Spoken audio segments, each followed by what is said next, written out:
Think of a song you really love. Don't you want to know why you love it so much? Well, we can't answer that. No, but we can deep dive into it anyway. Unless we get too sidetracked. We're the Never Mind the Music podcast. One musician and one psychologist talking about iconic songs, the musical tricks that blow our minds, and what they show us about our minds. Join us each week as we pick apart everything from TLC to Weezer, and from Billie Eilish to Bruno Mars, with plenty of distractions in between. Check out Never Mind the Music, wherever you get your podcasts.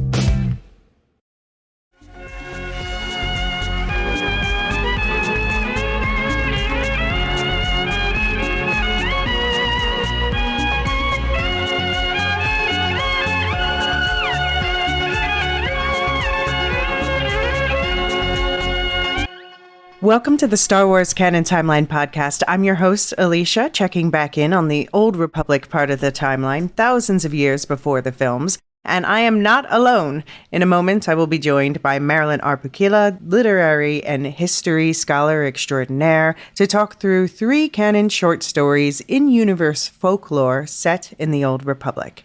So we're going to talk about what happens in these stories, what's the key lore we can take away from them, and also really just who tells stories and why in a galaxy far, far away or one much closer to home. So first, for the record, this was recorded in 2 parts. The discussion with Marilyn was recorded August 5th, 2024, and this intro and the outro were recorded September 5th, 2024. Usual disclaimer applies. Everything was true as far as we know at the time of recording. I'll make sure you're updated if anything changes with future releases. I also wanted to point out that I'm doing a new way of doing flashback episodes because I think perhaps the way that it's going to mess with the timeline the least is that if you're listening to this live, you'll have seen that another little mini episode will have dropped at the time of the release, on the current date. And that episode's only going to be up for 2 weeks until the next episode drops. And that's just to help people find this episode further back in the timeline, since most people don't seem to get notifications when episodes are backdated. So I will go into this a little bit more in that episode. But again, that's going to be taken down within 2 weeks. So if you're listening to this later, you will not see it in your timeline. It will be retired, which means that it will be available in perpetuity to Canon Padawan subscribers and Storyzens. So we're going to give that a go, see how that works for the flashbacks. And if anyone has any opinions on any of the methods that I've tried with the flashback episodes, please let me know. But I think that this is going to be the easiest one. I also wanted to say something. Now, we are earlier in the timeline than the Acolytes, but since this is the first episode I'm releasing since the leak, that it seems that they are not continuing with the season 2 as of now. Obviously, I am super devastated about it, even more devastated by some of the horrible responses to that. It's never okay to go after people online, whether they're cast or fans or anybody else. There are, for those of you who feel passionately about the show, as I do, there are ways to show your support. As Disney still hasn't made an official announcement. It doesn't hurt to show support. Obviously, rewatching, getting more people to watch is the best way. There's a petition going around. There are some other tips that I'll talk through a little bit more in the temporary episode that will be released alongside this one. Okay. Just one final note. In the first part of my discussion with Marilyn, we refer to 6 stories that we will be covering, but we actually covered these stories over 2 episodes. So there's this episode, and then part 2 will be coming out in 2 weeks. And today we are going to be talking about a Star Wars flood myth and 2 tales of the dread, wily Sith Lord Darth Caldoth. Okay, let's begin. Welcome, Marilyn. Thank you for joining and weighing in with your thoughts on the 2 canon and ancient... Sorry, I just touched the mic. All right. Thank you for weighing in with your thoughts on the 2 canon ancient myths of Batuu episode that people can check that out in the first era section of the timeline. And I'm really glad that you're able to join and talk about these myths in person. Yeah, it's wonderful to be here. Thank you for inviting me. Now, we always call you our favorite Tolkien scholar, but you obviously have a broader background in the study of like mythology and history. And do you want to summarize it for those who haven't met you yet? I'm using air quotes, met. Sure. Well, my advanced degree is in history, so that's where that whole piece comes from. But I taught courses for 35 years on and off at Colby College in Central Maine. And it took me a while to figure this out, but in retrospect, I realized that the common thread between them all was sacred story. Mm. So I started with Tolkien sources, and then I went on to Women in Myth and Fairy Tale, which was a big piece of that, and that's what kind of ties in with this. And then I did the religion of contemporary witchcraft, and finally religious responses to Harry Potter. So you can also hear religion is something of a common theme. Yeah. Particularly given that Tolkien was, his Catholic faith was central to who he was and how he wrote and all those things. Would you see the Jedi and or Sith as a religion? That is a fascinating question. I know a lot of people do. From my perspective, I think it's more like a philosophy. Buddhism is, from a Buddhist perspective, it is not a religion because there's no deity. Now, you do have branches of Buddhism, particularly the Tibetan Buddhism, that have all kinds of, images of deities. And those come from the folk traditions that were already there when the Buddhism began to spread and so forth. I don't think the Jedi are a religion because I've never heard them talk about deities. Okay. I've never heard them pray prayers. I've never heard them making offerings. I mean, to my mind, if it's going to be religion, it could be a spiritual practice, no doubt about that. And I think a lot of people see it that way. But that's my take. Others will vary. Oh, I said I said in another episode, I think if they have any deity, it's the Force. Yeah, well, that's an interesting way to look at it, isn't it? And some contemplative practitioners today might say what most people refer to as God is, in fact, a force. God is a verb and not a noun. God is not, obviously, the old man in the sky with a white beard, etc., etc. And so one's experience of divine could be considered to be connecting with, the force that binds us together and all the things that the Jedi have said about the force too. So, yeah, well, it's interesting you brought up Buddhism, maybe not on purpose. I mean, maybe not by accident, because George Lucas famously, that is the spiritual practice that he ties with the Jedi in his own thinking. In his own thinking, let's emphasize that. Yes. Because obviously, as I said, there are variations, in our world of how people understand and practice Buddhism. And George kind of brought his own spin to the mix. Yeah. And so in the Ancient Myths episode, we talked about the two stories, and I called Silent Circle a myth and the Skiff and the Galleon a fable. Do you agree with that classification for those two? Certainly, the Silent Circle is a myth.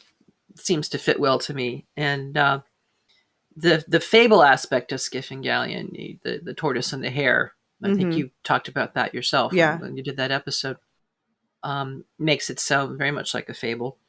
I also kind of think of it as a legend. Okay. Because it seems to me it has the most tenable historical base, if you will. I think legends tie in with some kind of historical sense. Okay. It could have happened kind of thing. It was embroidered on something very different from what you come up with in the end. Like I'm thinking of like Robin Hood. The legends of Robin Hood. Right. There's a couple of possible historical origins for that. And it certainly ties in with political figures we know are real, Right, exactly. Kings, Exactly. That kind of approach. So I think that's what I might say about that. So what would you say is, because, we'll talk about canon versus legends in Star Wars separately in a moment, but in general, what would you say is the difference between myths, fables, fairy tales, and legends?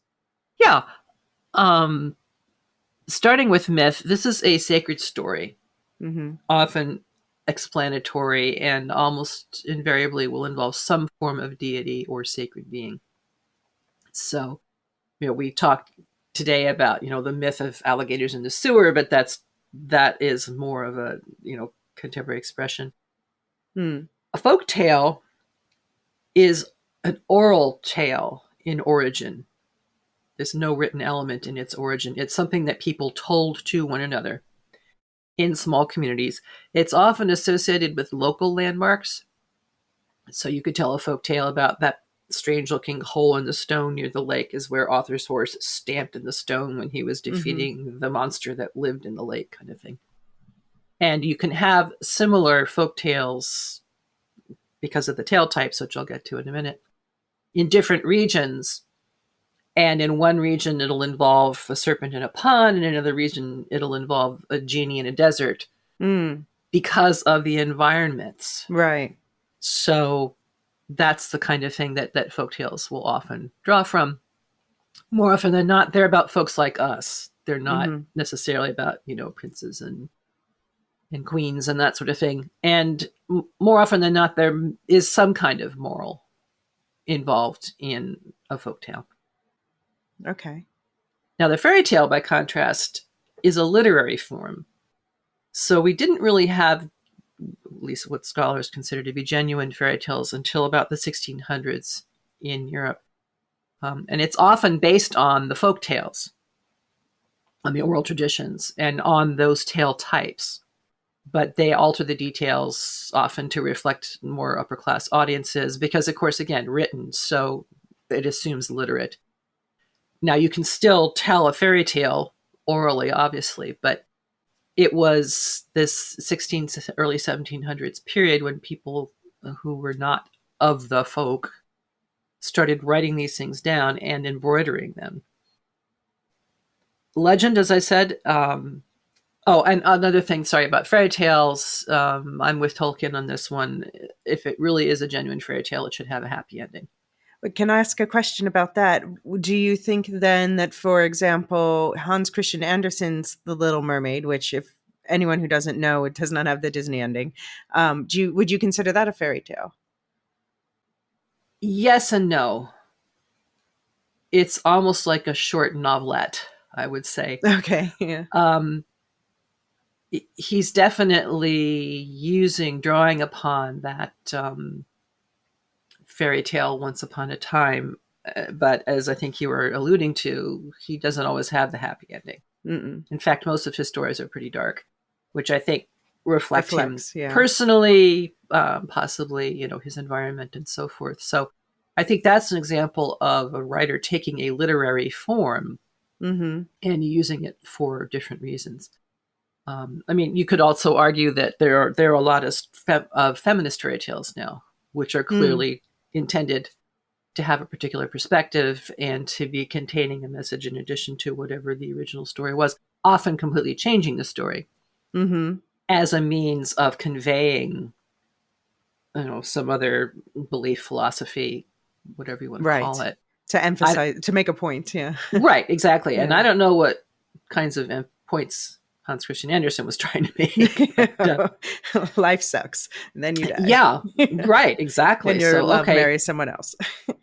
Fine, if that's how you want to present life. But I think Tolkien was right that the genuine fairy tale has what he called the eucatastrophe, the unexpected happy ending in the midst of what seems certain tragedy.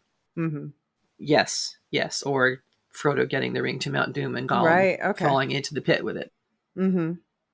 So legend, as I mentioned, could have a possible historical basis, but it's almost never the true story. And they're embellished to fit the rhetoric of the times and give people senses of adventures. So I mentioned Robin Hood.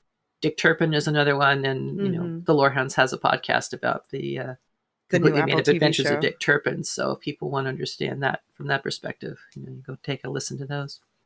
And then Robin Hood meets What We Do in the Shadows. Yeah, a lot of people have mentioned other series that they are reminded of by Dick Turpin, which I find interesting.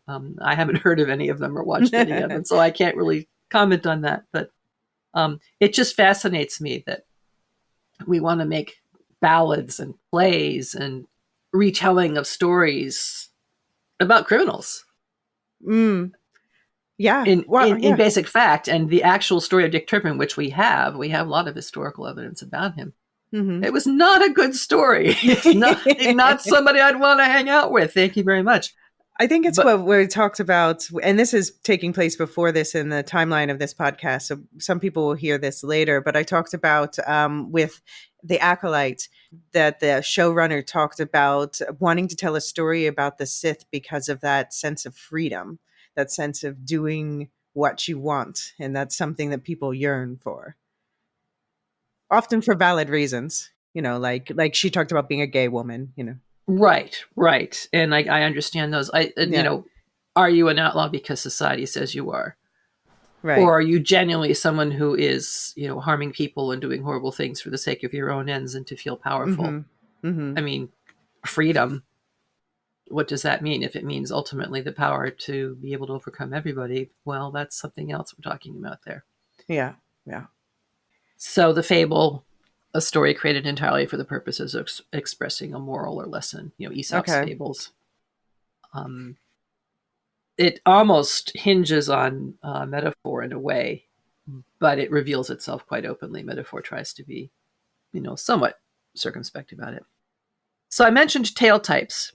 Mm-hmm. Tale types are things that anthropologists and other scholars have collected for, over a century now, and more or less organized and coalesced into this Arna Thompson Uther Tale Types Index, or the ATU, which if you go online, you can actually find some online versions of this. And so they take particular stories that they have collected or seen or heard from multiple communities and recognize the essence of the story. So, for example, brothers who were turned into birds is tale type 451. And that's where the youngest sister saves her brothers. Okay. So there's so many that they have a whole tale type for it. Exactly. And that's a very specific one. There are, others about, youngest sibling saves or whatever. And there was a bit of a flavor of that in one of the stories that I guess we'll be discussing in another time. But my favorite example of how that works is the animal husband myth. Tale type 425C. Give you an idea of how organized this is the 19th century when everybody was all into categorizing and organizing, and if they had to chop off a toe to make it fit, well, so be it. So these things are more varied than people who were trying to organize them tend to imply.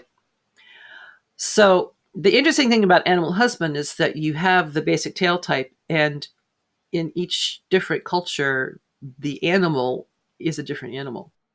So in China, the beast is a dragon. In Africa, the beast is a snake. And we have multiple stories that are familiar in Western culture. The mythic form of the animal husband story is Psyche and Cupid. Right. The folktale version, East of the Sun, West of the Moon, is a Norse folktale. And so in that case, the monster is a polar bear. The fairy tale version, very famous, very popular these days, Beauty and the Beast. Tale as old as time. Exactly. And the interesting thing is, you look at the illustrators, and you can't really, they had all different kinds of ideas through time of what the beast actually looked like. It's kind of a fascinating study. And it doesn't come as a legend because there's really not a whole lot there that is historical in nature. I mean, you can't say, oh yeah, my Uncle Sam knew this critter that lived in a palace and was surrounded by magic. Doesn't work.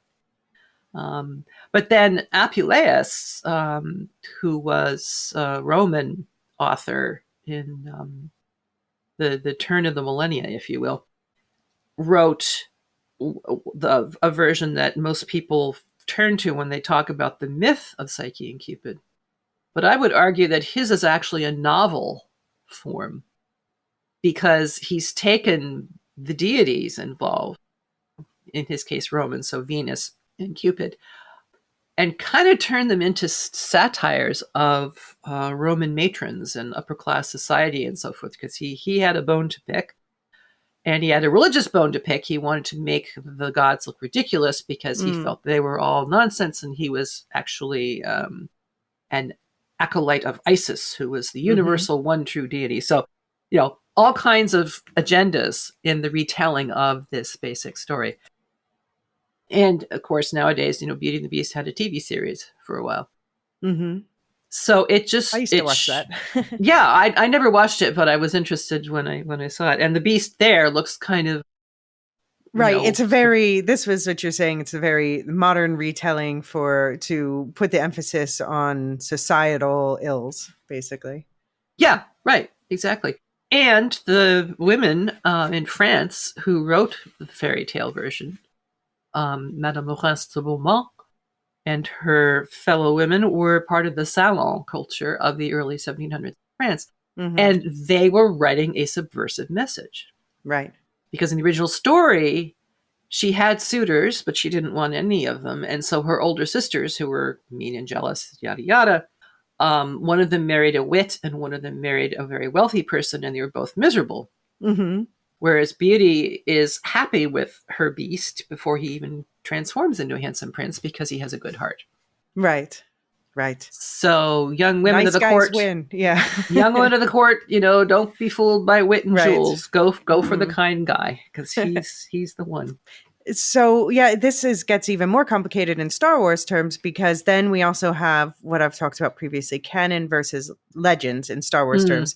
So I think for the sake of these episodes, I'm going to avoid using legends to refer to that which is not canon in Star Wars storytelling. I'm going to use the extended universe, which is basically the same thing.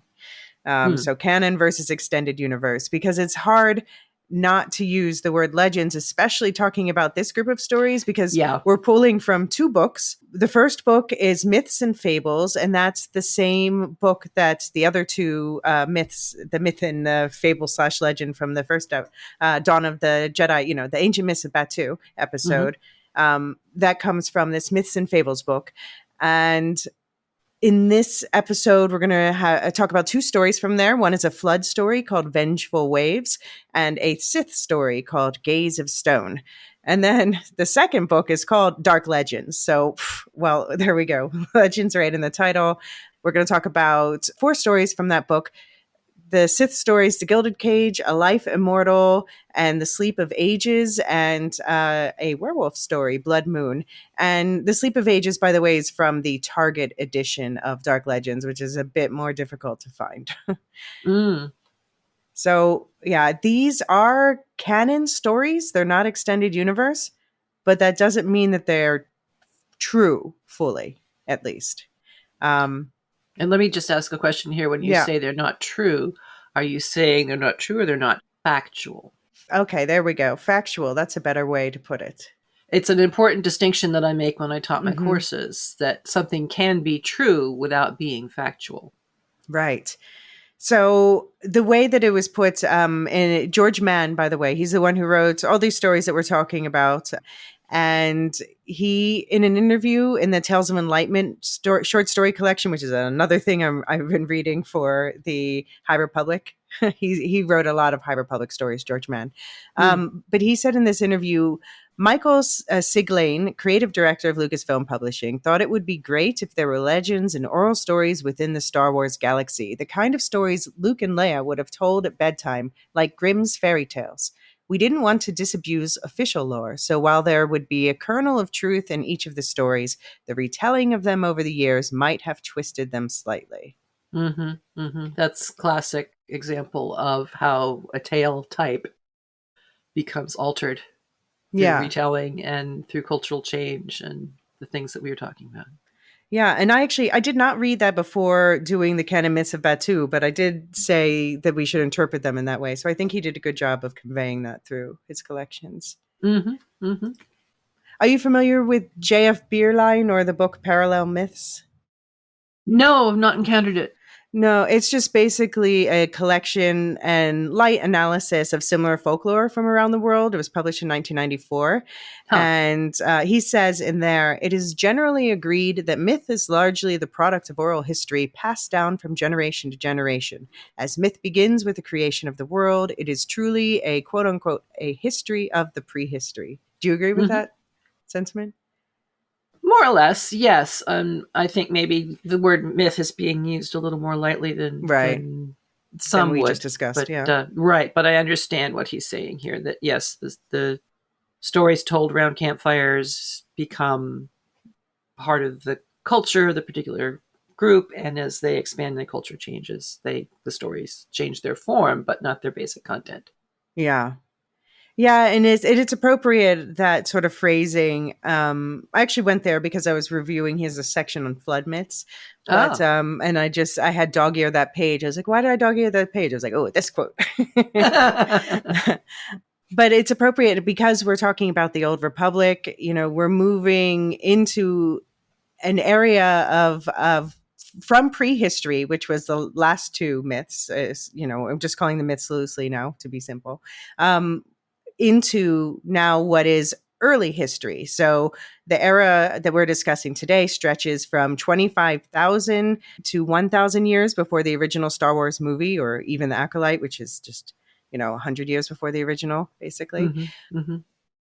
So like our early history, we don't actually even have recorded history that stretches back that long. The events and facts and figures from this time period can be, would be hazy at best. But the stories are phrased as though, they're telling the truth, the same way when we gather around a campfire and tell legends. Yeah, it's an interesting concept, prehistory. And historians who work in that era are now looking for different terms to use it, because it's easy to dismiss it as, oh, well, that was prehistory. And, when history begins, that's when, the really important stuff happens and so on. So it's nice to have these vast stretches of time to see what kind of stories come out of it. Right. But also to keep in the back of your mind that these stories are, for lack of a better word, dressed up in the kinds of things, as we heard earlier, that Luke and Leia would have heard at bedtime. Mm-hmm. So, Mm-hmm.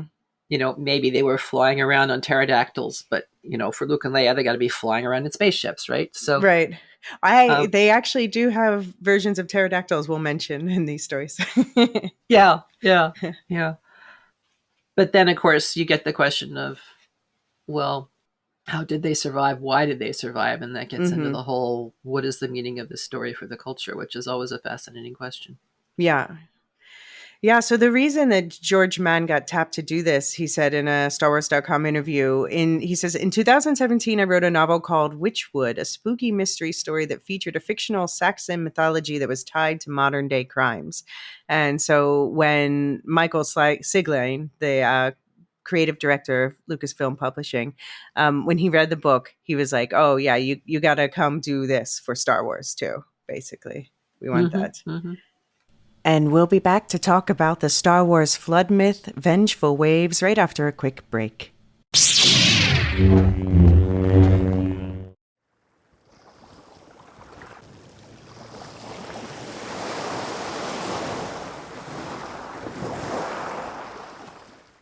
Yeah, and I think I actually noticed. So the first story we're going to talk about is the least like the others. It's the flood story, Vengeful Waves. And I noticed, I think you and I took the most notes about this one.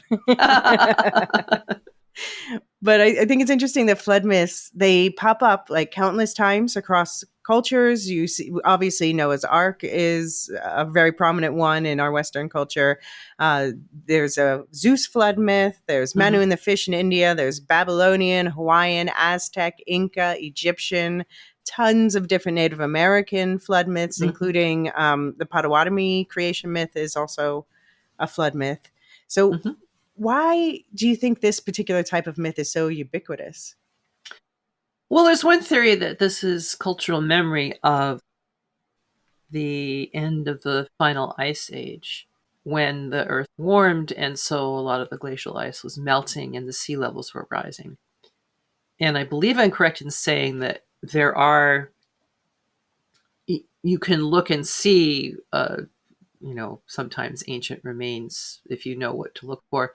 At one point, the continent of Europe was connected by a land bridge to England, Scotland, that whole mass of islands there.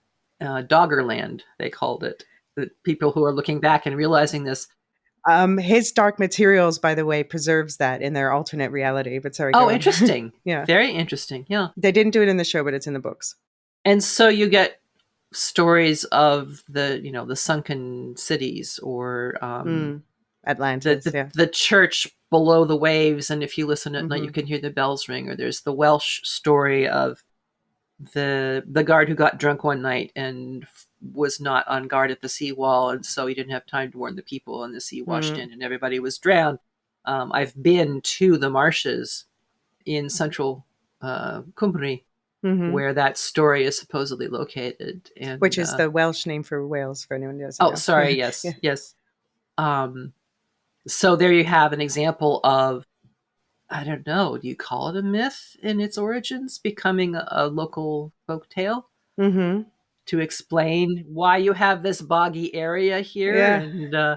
And that turns up in Susan Cooper's series, The Darkest Rising, to very good effect. So these stories get used over and over and over. But I love that series growing up. It's a wonderful series.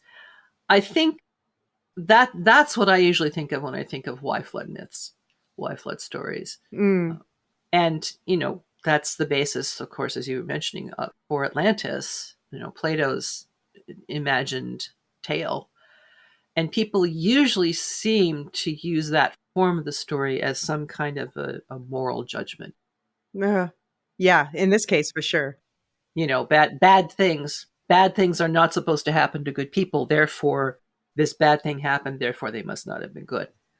I don't agree with that calculus, but it often shows up in these sorts of things. In Native American myth, the water is often a portal to the world in which we live now. Lovely. And so it's often tied to creation stories. So I know there are others where you pass through, I can't remember which tribe it is, you pass through 5 layers, eventually getting to this world. There's a Potawatomi myth where, the original man is helped by animals, particularly a muskrat, to start to build land and builds Turtle Island, which is the Potawatomi word for North America. And, so yeah, it's interesting that it's there. And I wonder, I can't speak for all tribes, but the Potawatomi history is tied to woods and water. So, right. And I think maybe it's a different approach. Yeah. I think the Dene are the ones who have the legend of the 5 levels. And of course, there's a few tribes. Yeah. Yeah. The Dene being what some people call the Navajo. And, they're surrounded not by water or by woods in that particular landscape. So it would make sense that they might not have a water-based story like this one. Yeah. But in the case of this story that we're talking about, Vengeful Waves, it's set on a predominantly water planet, Glee Anselm, which is in the Jalor system in the mid-rim. And yeah, so George Mann, fun story about him is he seems to be buddies with Cavan Scott, who's a very prolific Star Wars writer. And so when he got brought in and started, these were his first stories he started to write for Star Wars. But as I said, he's now been doing a lot more, especially in the High Republic. And he and Cavan Scott started to compare notes, and they started to put Easter eggs for each other's stories in each other's stories. So before he published this Vengeful Waves story, Cavan Scott wrote a little reference to an Atlantis-like myth in Choose Your Destiny, an Obi-Wan and Anakin adventure, to give me a good starting point, he says. And I jumped on that, building out from the work he'd already done. So this Choose Your Adventure book is it's set during the prequel era. So I'm not going to talk about the plot and all of that. But Marilyn, would you mind reading the excerpt from there about this planet? Glee Anselm. Sure. It's beautiful, Anakin exclaimed as the shuttle dipped into Glee Anselm's atmosphere. Obi-Wan agreed. A veritable paradise. Crystal blue seas stretched below them, dotted by tiny tropical islands. The planet had no major land masses, which meant no one ever really went there. The denizens of Glee Anselm had little interest in trading with the galaxy at large, and the planet had yet to become a tourist trap. Its handful of beaches, shimmering with golden sand, were untouched, and crested Reptavians soared through the sapphire skies. "This is Kit Fisto's home, right?" Anakin asked as the shuttle skimmed the water. Obi-Wan nodded. "Yes. The Nautolans are primary species, dwelling largely beneath the waves, although some Anselmi still survive." "Anselmi?" "Land dwellers, unable to breathe underwater." Anakin gazed over the boundless oceans. "Not much land to go around." Obi-Wan nodded. "It does put them at something of a disadvantage, yes. Legend has it there used to be a vast continent teeming with life that sank to the seabed millennia ago." "It's certainly a big planet," Anakin said. Yeah, so that key set millennia ago. So that story that you just read from is 26 BBY. So that means this is set sometime before like 2026 BBY. So early in the Old Republic. I would guess even before that, I imagine. Mm-hmm. But wait, there's also the reference in there to it's not a tourist trap yet. But we do find out Woody Harrelson's character from the Solo movie, Tobias Beckett, is from this planet, and he's human. So humans do obviously come and settle there. We do find out another show that there are tours going on there. So tourism does hit the planet. So sad. But this is long before that. I think, yeah, so in the Clone Wars, they talk about this planet, and apparently the team had concept art depicting the Nautolans living in cities on the backs of enormous turtles that surface for breath every few centuries. Giving like light Discworld vibes or Oh yes. Well, and also Hindu vibes and turtles holding up earths and civilizations is a common theme. You mentioned pterodactyls before. In Star Wars lore, there's different types of what we might call pterodactyls, and they're called Reptavians. So I thought that was the connection. It's a good name for it. You can hear it. And yeah, there's the two races here. So we have to talk about what these races are, their backgrounds. The Nautolans, they're the ones that they said live underwater. Probably the most famous example of that is Kit Fisto, who's a Jedi from Era 4. We also talked in the Young Jedi Adventures Season 1 episode about Rix Tagano, who is a sky skimmer in that show, who taught the kids how to do that. And so they're amphibian. They're generally laid back, but they can be fierce when pushed to fight. Sometimes they veer a little uncomfortably close to Jamaican stereotyping, to be honest. They have, they don't have dreadlocks.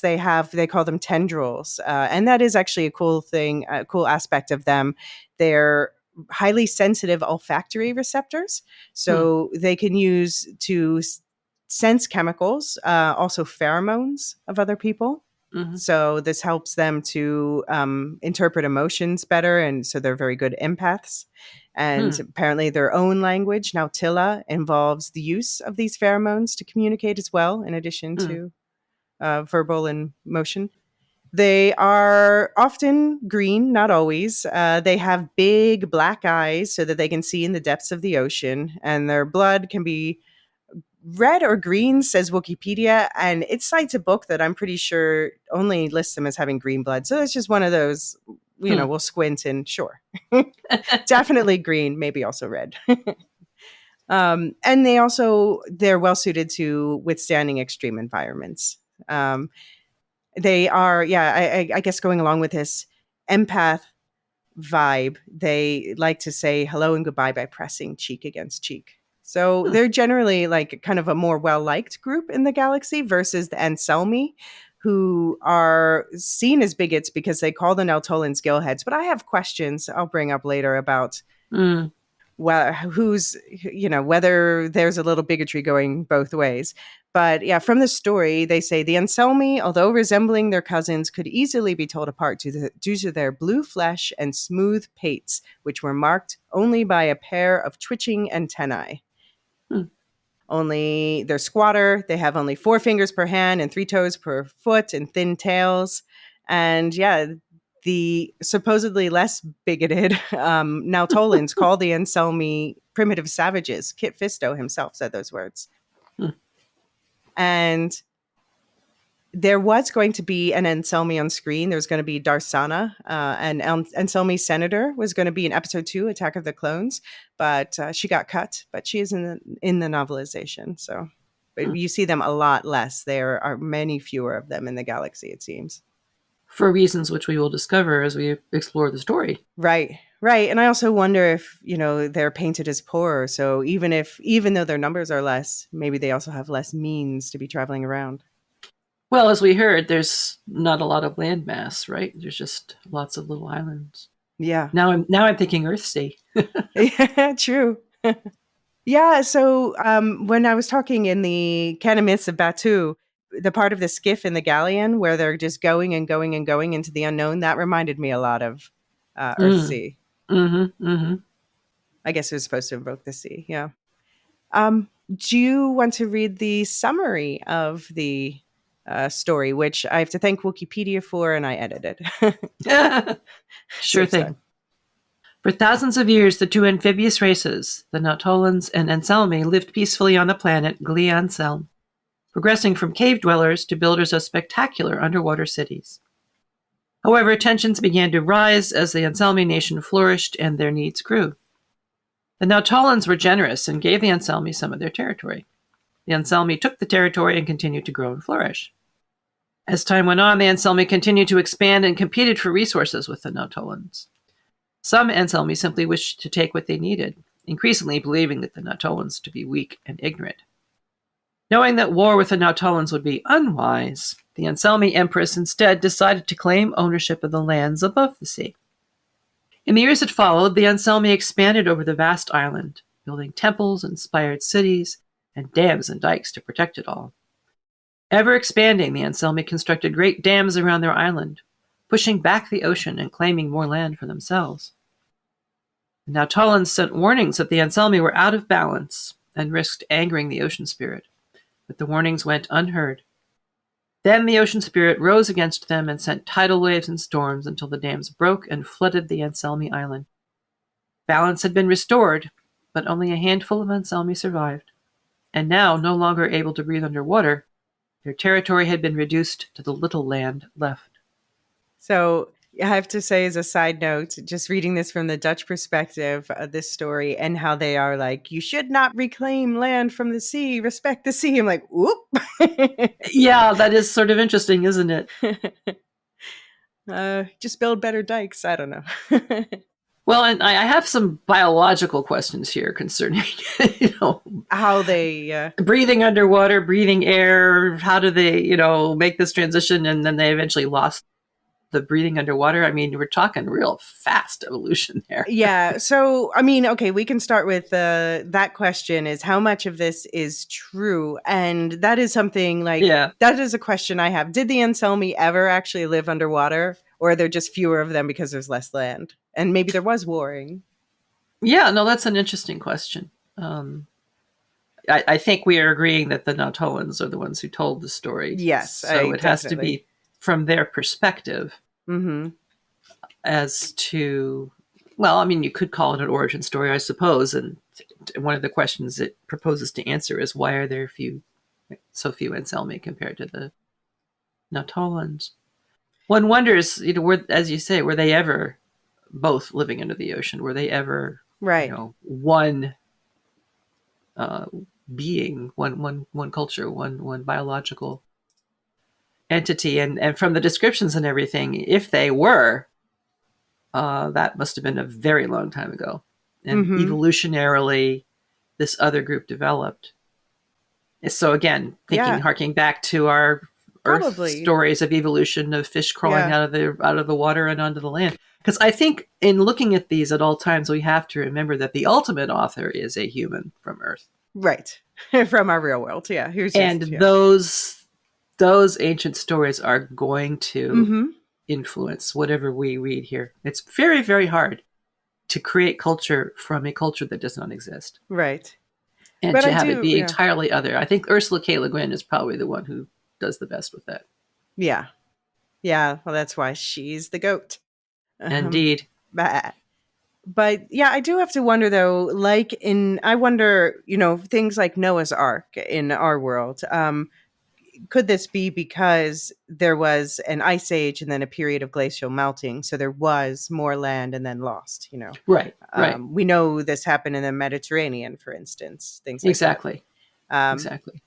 And then, could there also be truth in that if they look quite similar, but with very distinctive differences between these two races, species, however you want to, species, I guess we have to say, could they have indeed at some point evolved from the same, like we have a common ancestor with the chimpanzees, somewhere back along the line, Right. they have or a common ancestor. even further back, we have a common ancestor among the fishes. Right, exactly.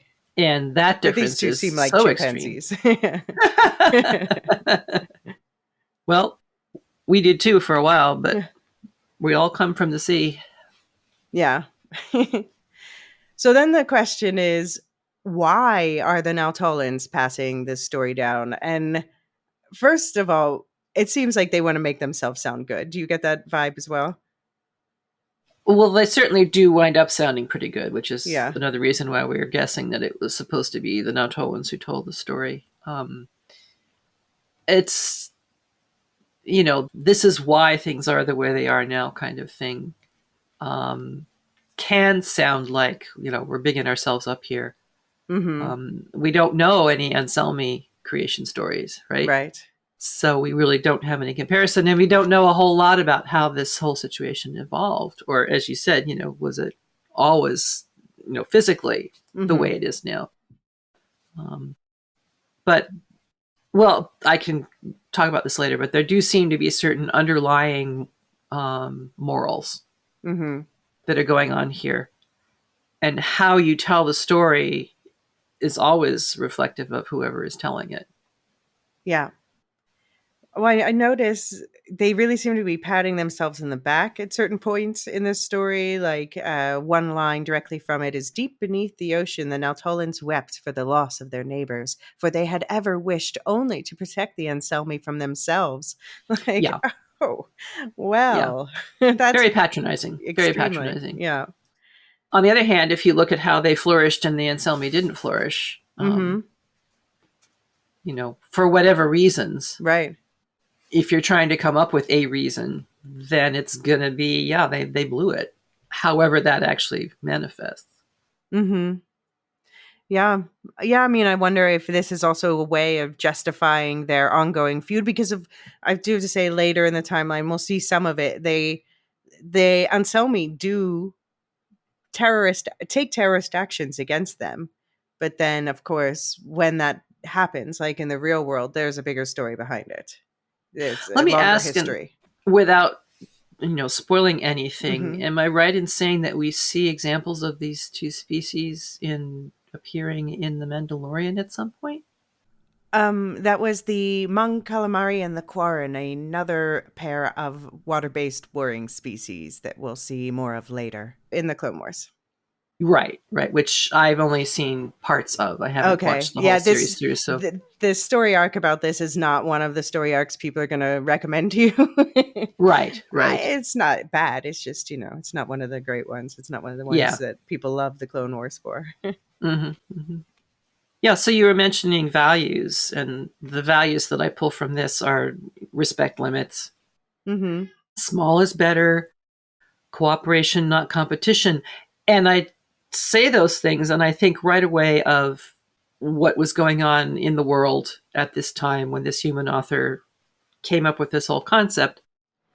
Right. And I don't know 2019. how... 2019 was when it was published, at least. Okay, so, you've got climate change, you've got,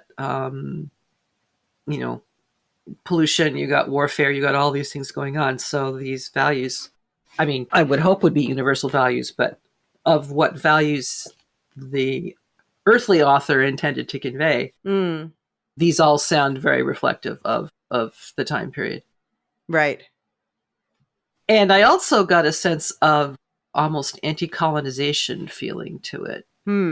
Because the Anselmi, as the quote-unquote mistaken ones, are behaving like colonizers. Literally doing a land grab. Right.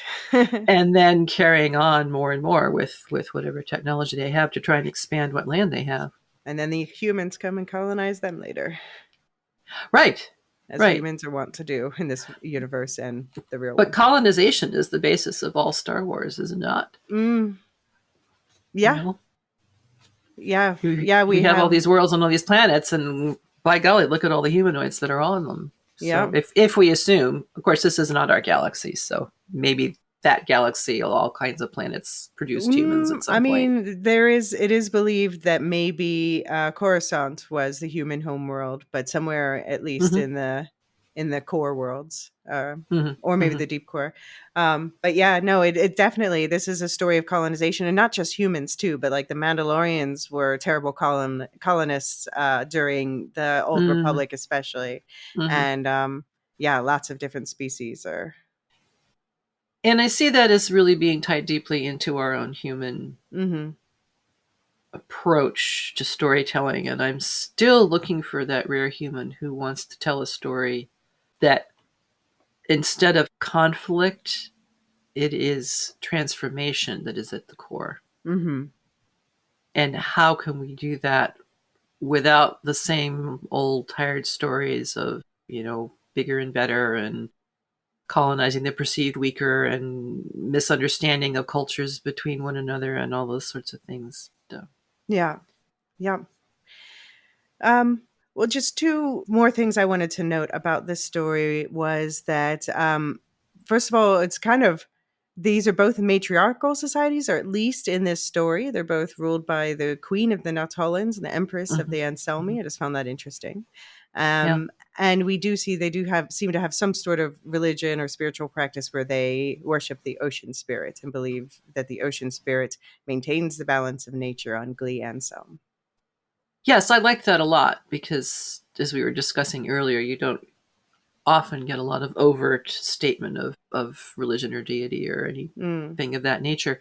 I also noted, again, of this sort of um, self presentation, the Nautolans only have a queen, whereas the Anselmi have an empress. oh, And I just thought that was an interesting way of coloring, right. how we saw the two peoples. Making them sound more aggressive, more empirical. Yeah. Yeah, yeah. Which is kind of ironic because, of course, there are only two cultures. So, Yeah. Well, yeah, it makes it very easy to us versus them. right. And also to proclaim oneself, imperially Mm-hmm. without actually doing anything about it. Because, in this story, the Anselmi don't ever really harm the Nautolans. They threaten, and they, try to claim more and more. Mm-hmm. But I guess the author didn't want to tell a story of genocide and, you know, that sort of thing. And, Right. I'm just as happy Right. not to No, have there's to. lots of genocide in Star Wars. We don't necessarily need more. Exactly. Exactly. Did you have any other thoughts you wanted to add or passages you wanted to shout out? Well, I really, of course, we've already mentioned the Atlantis myth, Mm-hmm. and that seems to be the closest analog. But given my involvement with Tolkien, I also had to think of Akalabeth, Mm-hmm. which is a story of a downfall. Right. And it the human author of the story, doesn't seem to be picking up on that piece of it quite as much. Yeah. So this is in the back of the book known as a Silmarillion. So you have the Silmarillion stories about the first age, and then you have Akalabeth talking about Mm-hmm. what happens next. And if any of you were following Rings of Power, you will know that it's Numenor, Mm-hmm. which is the island kingdom. Mm-hmm. Right. And so that's the Spoiler the alert. sort of story of that particular Yeah. It's not culture. there in Lord of Well, the Rings. in episode 4, they kind of Yeah. spoil it for us anyway, right? In No, the I mean, first it's not season. there in Lord of the Rings. So, Right, yeah. exactly, which I think even people who have not read the books will Mm-hmm. recognize. But again, who the author is makes such a difference. For Tolkien, it was all about judgment of behavior and how human beings don't do well when everything is good. Mm-hmm. Hmm. So I don't know how much of that could be applied to the Nautolans and the Anselmi, but I don't know if I agree that I think that good times just don't last long. Right, which is, Yeah. both are observations of Mm. how things go, but to my mind, it's a cycle. Things rise and fall. Hmm. And I don't really particularly agree either that, don't ever, human beings are better at overcoming adversity than they are with living peacefully with good stuff. Hmm. But again, this is kind of what this story says is, everything was peaceful and whatever, but what was it in the Anselmi that led them to break this wonderful dual culture? Even the ocean spirit looked on in awe at their achievements, the Anselmi and the Nautoli, Hmm. and was proud of its children for all they had done. So this, again, Paradise Lost, Hmm. big theme here too. Once everything was beautiful and perfect, and then Right. something happened. So it's And not true because nothing's ever beautiful and perfect always.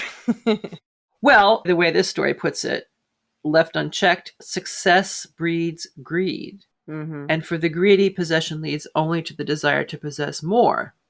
So it was with the Anselmi, for as their nation flourished and their needs became ever greater, they began to look upon the Nautolans with envy. Now, why did they envy the Nautolans?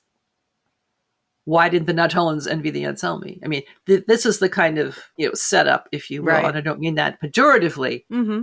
but clearly there was an intention to Right. make this change. I don't necessarily agree that success breeds greed. Hmm.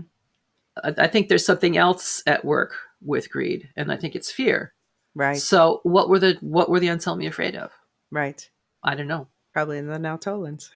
And why was that? So, Hmm. if the Anselmi, as you said, if the Anselmi were telling this story, what would be different? Right. Yeah. Which would be very interesting to find out. Yeah. I would love their version. And, the Nautolans preaching peace and the philosophers of the Anselmi. So there you get a sense of the Nautolans are more at one with the spirit deity because they're preaching and the Anselmi are philosophizing. It's Yeah. a very interesting choice of language. And they were all about self-belief and the rights of the Anselmi above all others. Now, where did that come from? When did that happen? That's, we kind of gloss over a lot of this stuff. Hmm. And they began to other the Nautolans and think they were, weak and less than and all. We classic progress, unfortunately, that we see. So, underneath all of their different visual features, they really are being depicted as another set of humans, I'm afraid. Hmm. And there was an interesting section here about conflict or whatever, and the Anselmi knowing that it would not be wise to provoke a war because the Nautolans were great warriors despite their disavowal of violence. And I said, "What? Yeah. Excuse me? Yeah, exactly. How would you know? How does this work? I don't think the author Uh-huh. understands the concept of nonviolence. How can you disavow violence and yet maintain the Well, mindset but and it's not qualities of the a warrior?" author. Yeah, it's not. I think that this is through the Nautolan lens that they are like, because it is true that the Nautolans are, well, I can tell you Kit Fisto is very hardy, athletic Jedi, and the Nautolans that we've seen, they are, strong physical specimens who can, yeah, they are good warriors. Mm-hmm, mm-hmm. And I just think that I'm calling bullshit on the Nautolan version of the story. I I think that there was, I don't know who started it. Who knows? Who cares who started the you have the what's it called? The Brackens and the Blackwoods in Mm. House of the Dragon. You have the Hatfields and the McCoys. Who knows who started these things, but I don't think the Nautolans are nearly as innocent as they're painting themselves. Well, and of course, they have a wonderful means of depicting that ultimately they are in the right because it's the ocean spirit that Right. ultimately destroys the Anselmi Exactly. with its endless storms and destruction of barriers and all the kinds of things that we talked about. Yeah. And again, the statement, balance had been restored and the Anselmi had been brought to their knees. Nothing of the island remained. The sunken domain, drowned beneath the tumultuous waves, all trace of the Anselmi Empire gone. Again, that word empire Mm-hmm. with the Empress. Um, And they'd been now reduced to a scarce few pockets of survivors left to eke out an existence, scavenging among the detritus of their former glory. I mean, that language really is tutelary, shall we say. Mm-hmm. And yet, we were just told all trace of their empire and their island was gone. So where were they living? Mm-hmm. Mm-hmm. Right? I mean, it's Yeah. No, it's you can see the cracks in the story here, and And the yeah. Natolans had only ever wished to protect the Unsalmi from Right. themselves. I mean, Right. gag me with a spoon. Talk about Infantilizing, patronizing yeah. and infantilizing. It just, ugh. So yeah, I have to say that I came out of this with like this story, even though it presents the Nautolans in such a positive way, I actually came out of it questioning them more than I ever had before. Interesting. Because the Anselmi, other people are also like, the Anselmi suck, the few times that they come up in lore. But this makes me think, like, are they maybe a little bit misunderstood? Well, I guess we'll never know until the Anselmi write their own stories. Yeah. Which they may have, but so again, I'm stepping back in a meta way and saying, why did this human author write this story in this particular way? Mm-hmm. What were they trying to convey? Yeah. Was it a story for us human readers more than for Luke and Leia? Mm. Well, yeah, maybe this one isn't particularly for Luke and Leia, but this one is, I do think it's what Kit Fisto grew up hearing. Okay. All right. So that's a key to his character and yeah. And if you've grown up all your life saying, yeah, we're the good guys, then that does remove a certain amount of self-loathing, if you will. Yeah. Or self-doubt. It doesn't do much for your humility quotient. Yeah. But maybe that comes along with the daily challenges of life anyway, as we were talking about. Yeah. Yeah, and anyone who doesn't know who Kit Fisto is, don't worry. We'll talk about him in the next era.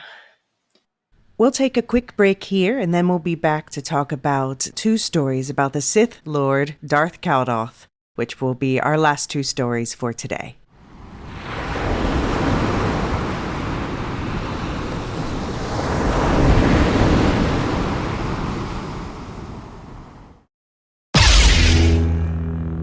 The other stories are all kind of on the darker side. Well, 4 of them are literally about the Sith, so which is definitely more my taste than yours, Marilyn. So thank you for joining me to talk about them.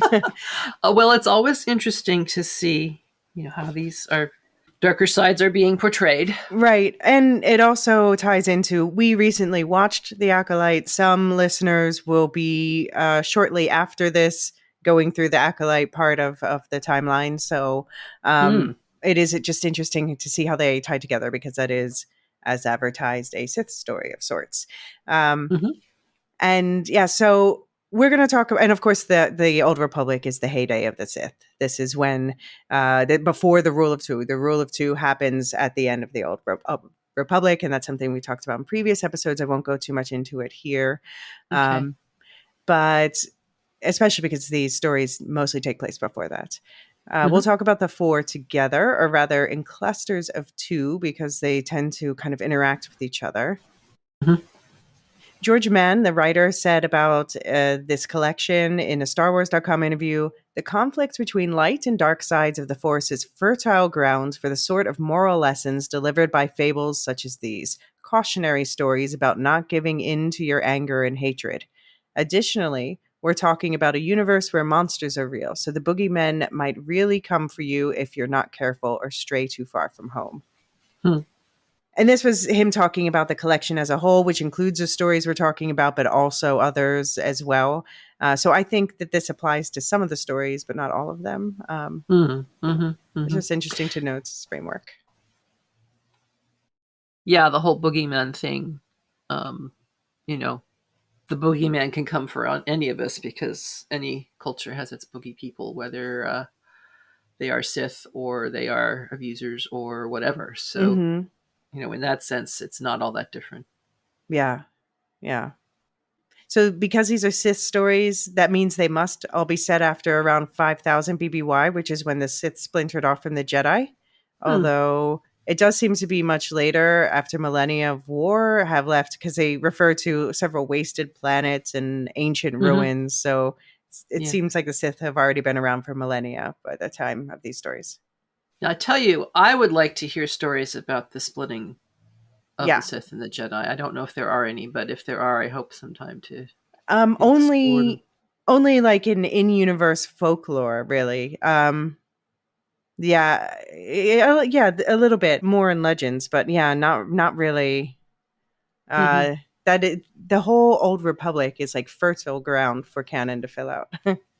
Yeah, and then combined with the whole so-called Mortis arc that we saw in Rebels, Yeah. with finally seeing, and then also in Clone Wars when Hmm. Obi-Wan and Anakin go and actually see the father and the daughter and the son and the embodiment of the Force. I mean, those are all kinds of areas that I wish somebody would explore at some point. So. Yeah, it does seem they're showing more interest in it, and then, of course, we've talked about Abeloth, the Dark Mother figure, and people keep waiting for her to pop up in canon. So I think they are starting to get a little more weird in Star Wars again. So I'm glad for that personally.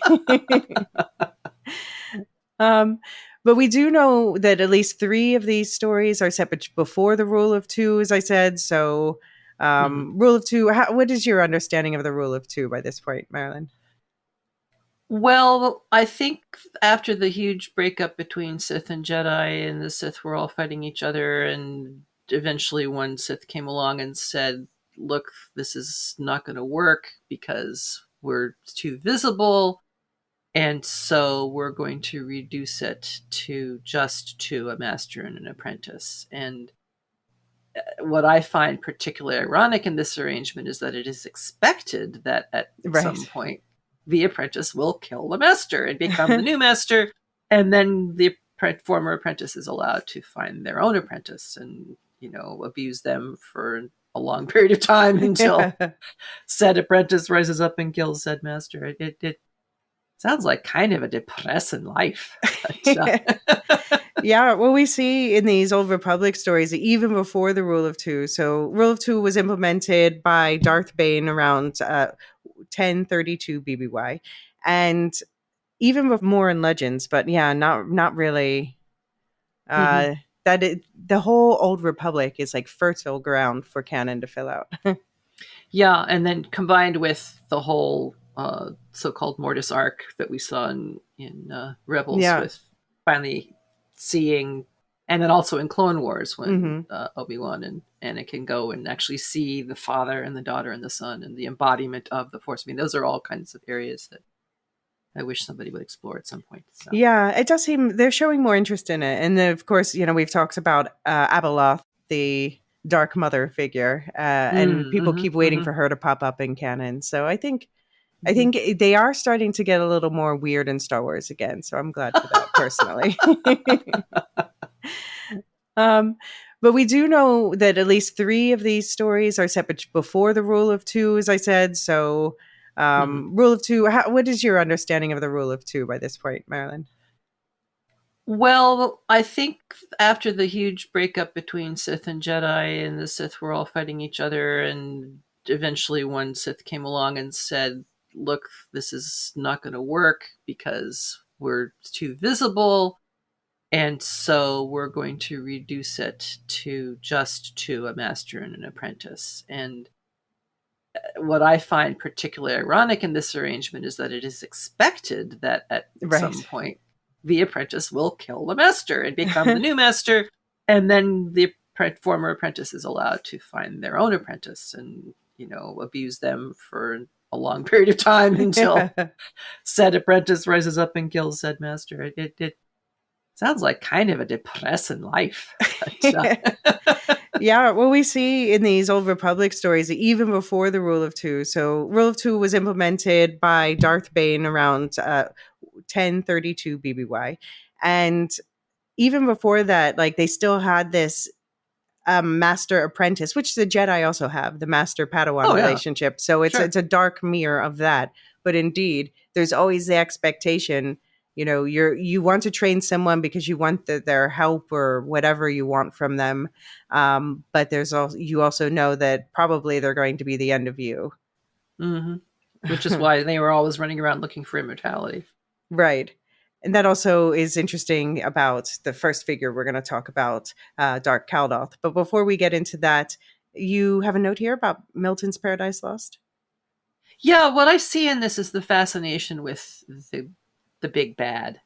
Some criticism of Milton's Paradise Lost, which is a story that came out, I don't have all the details and I should, but I believe it was early 1700s. Don't at me if I'm way off base.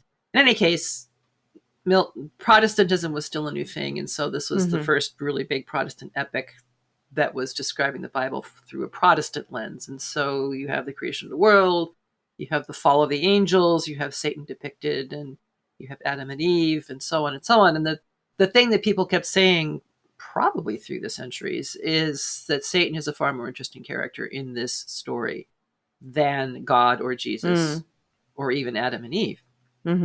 And some people find that problematic because, why do you want the bad one to be the most attractive and the most interesting? And I think it speaks to my personal understanding of human nature is that we contain both. And our journey is to recognize that, accept that, and to choose how are we going to manifest that. Right. And this, the grand Darth Caldoth, I thought, yeah, well, there you go, Satan right there.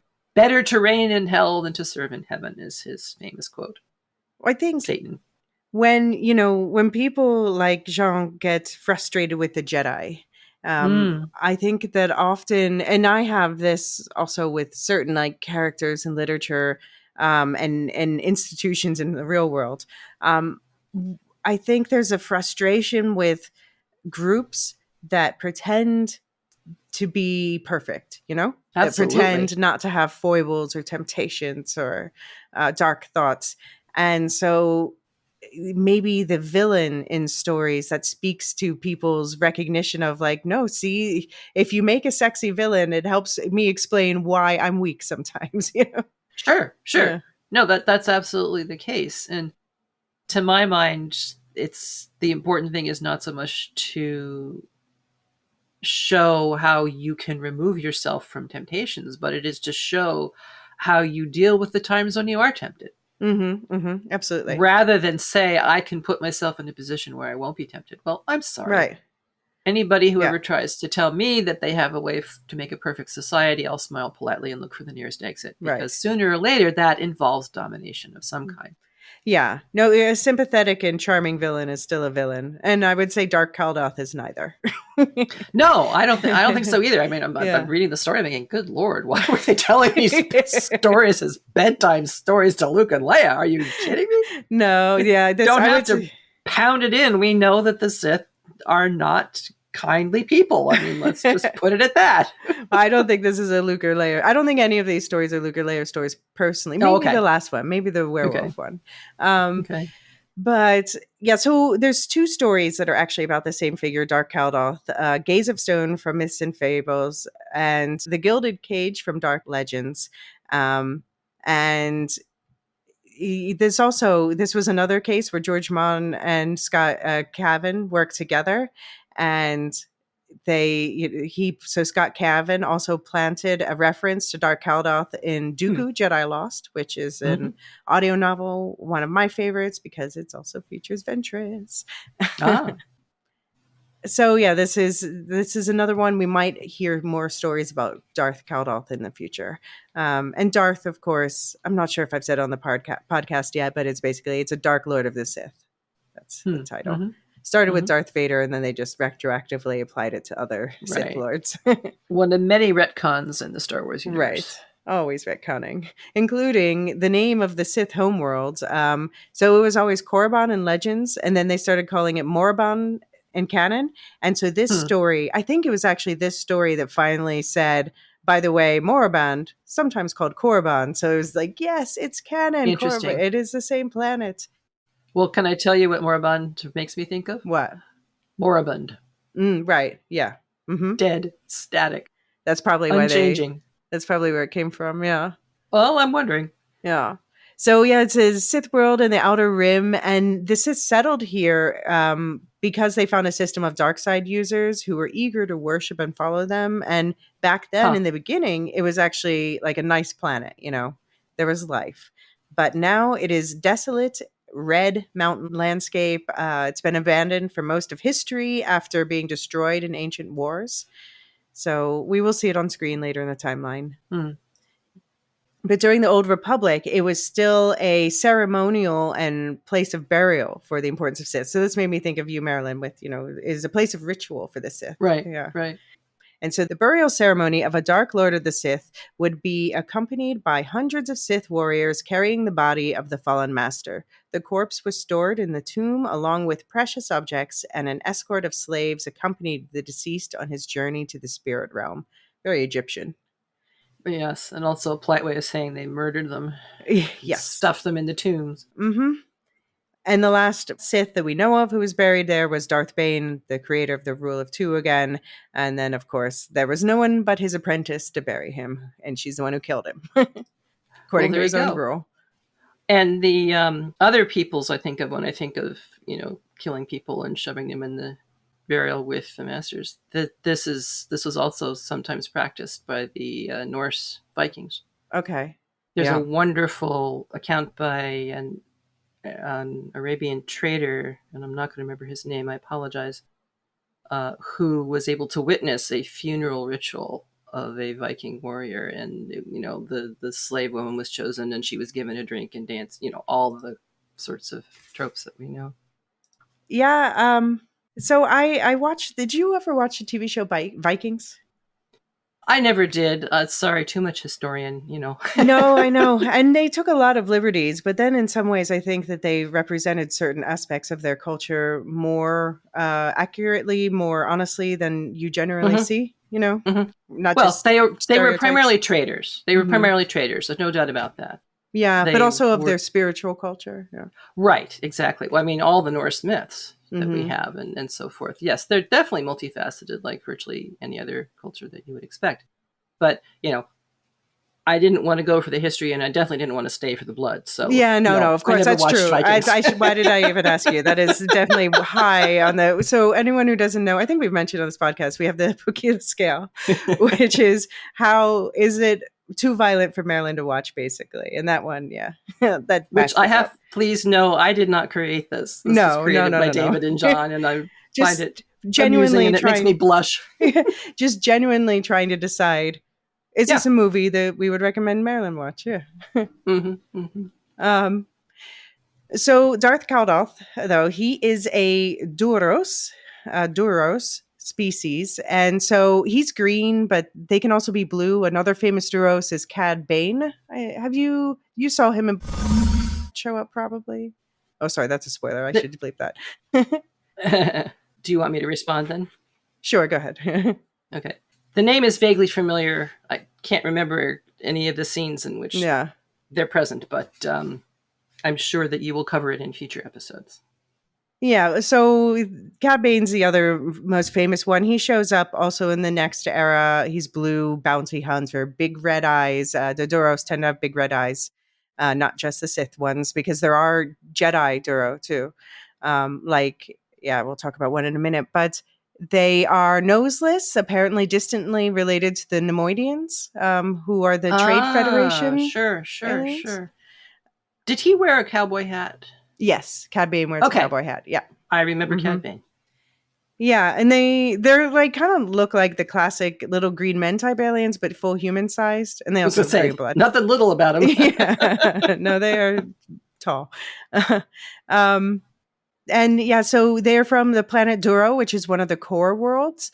And the core worlds are like Coruscant. And these are, so you have the deep core, which is difficult to travel around because it's so packed. And, but you have the core worlds, which is like the most wealthy central area where people like to live. But Duro is a little bit of an odd man out there. It is like a temperate planet. It's a kingdom, but it has many predators. And so they've mostly evolved past that by, history points in the timeline when we're talking about the planet of Duro. But the Duros people evolved just trying to always outsmart and outfight predators to survive. So that says a lot about who they are as a culture. Mm-hmm. They were also one of the first ones to get hyperdrives because of the location of their planet, so they have spread far and wide. Like I said, there are several known Jedi. Like Ta'ami is a Jedi who we'll talk about in the High Republic Phase 1, which is the second phase we're going to talk about because they were published out of order. So in the book Light of the Jedi, she explains she could feel oil gathering. So she's going through a stressful situation and she's trying to do her powers and breathe at the same time. She could feel oil gathering in the sacs along her ribs, her body's involuntary response to great strain. The acrid stink of the stuff filled her cockpit, an evolutionary throwback and defense mechanism from the days when the Duros were liable to be eaten by any number of things prowling their world. Interesting to give that particular protective biological response to a humanoid. Yeah. Because I associate it mostly with I don't know if it's toads or frogs or... Yeah, well, I feel like with their coloring and such, there is some suggestion of similarities. Yeah.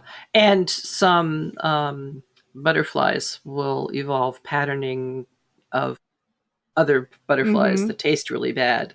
So that predators will overlook them. Right. I think it's butterflies. Other species too, probably. No, yeah, I remember that the butterflies. Isn't it like someone copies the monarch or something?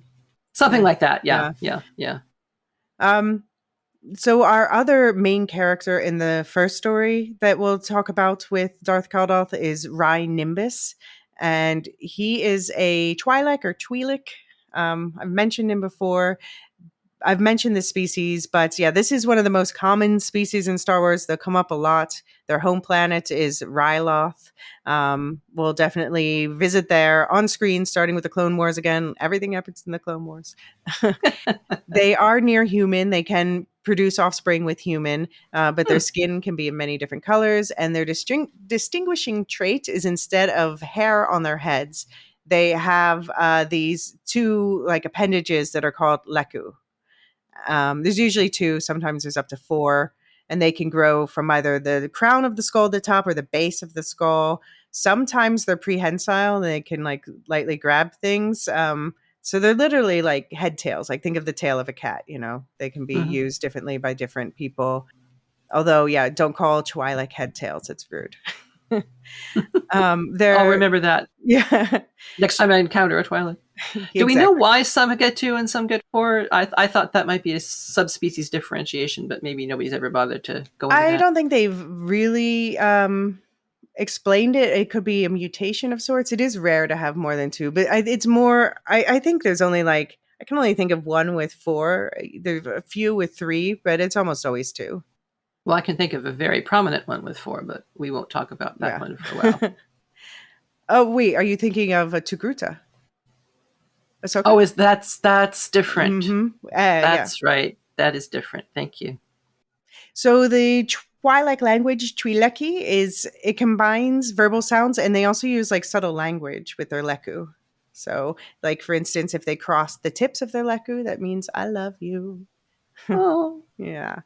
And when they speak Basic, which is English to our ears, this can sound like French accent to our ears. Just interesting. Oh, golly, I have so many questions for first, our world reasons for doing that. Yeah. No, it was a decision they made in the Clone Wars, and now it's not always used, but then they do show, they show some code switching. For instance, Hera is one of the most famous Twi'lek characters. And when Hera goes back to visit her family, sometimes her accent drifts a little bit, code switching.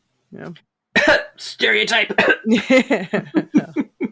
I mean, I think it's just to explain why some have this accent on Ryloth, and then when they leave Ryloth, they don't. Another interesting feature is they have gender dimorphic ears. So women usually have very sensitive cones instead of lobed ears like we have. So that's why you often see the female Twi'lek characters like Hera, they wear ear coverings most of the time because they're protecting their ears. And males often sharpen their teeth to points. That's not how they grow. That's just a cultural thing some do. But they do run hot compared to humans. Hmm. So that's a In Twi'lek. more ways than one? Yeah. I guess it depends. So the first story with these two characters, Darth Caldoth, the Duros, and Rai Nimbus, the Twi'lek, or Twi'lek if you prefer, is called Gaze of Stone, and it's from Myths and Fables. Marilyn, do you want to read? The first part is the excerpt from the start of the story, and then I'll continue with the second part, which is the summary of the rest of the story. Okay. On the desolate planet Moribund, high on a weather-worn mountaintop stands the statue of a robed Twi'lek. For 1,000 years or more, since the ancient times when the world was known by the name Korriban, this lonesome figure has cast its gaze upon the bleak landscape below, and pilgrims venturing to Moribund in search of succor and forbidden knowledge have detoured to pay tribute to the unnamed figure, a man to whom they imagine great deeds to be ascribed, for he must have been a Sith warrior of startling renown to have such a monument raised in his honor. Some such pilgrims have scoured the records and ancient texts for mention of the lonesome figure, but if his deeds were ever written, they have long been expunged from the histories of the galaxy, for not a single trace of him might be found. All that is left for the pilgrims is the eerie, maudlin atmosphere they feel as they gaze upon the Twi'lek's graven face, and the stories they have since imagined of how he once conquered whole worlds, imbuing himself with such power that all who knew him quaked in fear at his coming, for to see his face meant certain death. There are others who claim that they have seen the statue weep, an ebon tear upon the coming of the dawn, a single droplet rolling down its cold, hard cheek as if the stone were lamenting the passing of another day. Thus, the statue has earned a variety of monikers, including the Weeping One, the Silent Watcher, and the Graven Lord, and many have theorized its true nature. None, however, has come close to the truth, for the statue's origins are far stranger and more tragic than even the most creative of pilgrims might guess. So this story, which purports to know the truth, goes on to describe the exploits of the Sith Twi'lek Rai Nimbus, shrouded his entire life in darkness, who, as a child, was adopted by Darth Caldoth and put through enslavement, fighting pits, and more great hardships to train him to be his apprentice. When he came to collect the now fearsome boy, Rai Nimbus charged at his master with anger, impressing him but losing one of his Leku in the process. Together, the two traveled the galaxy searching for mysterious artifacts to add to Caldoth's growing collection. During that time, Nimbus visited an ancient temple sacred to the Sith on an abandoned moon in wild space. For 7 days, Nimbus traversed the ruins, succumbing to visions of his mother and other people from his past, as well as a vision of what he might become. Soon after, Caldoth sent Nimbus against a female knight, which he fought and killed for her own saber. As his power grew, so too did Nimbus's hate for his master. Over the years, Nimbus began increasingly to believe that Caldoth was holding knowledge from him, and Nimbus began to plot against his master. After years of doing his bidding, the day came for Nimbus to defeat his master. Nimbus planned to use a stolen alchemical ritual to bind Caldoth in stone.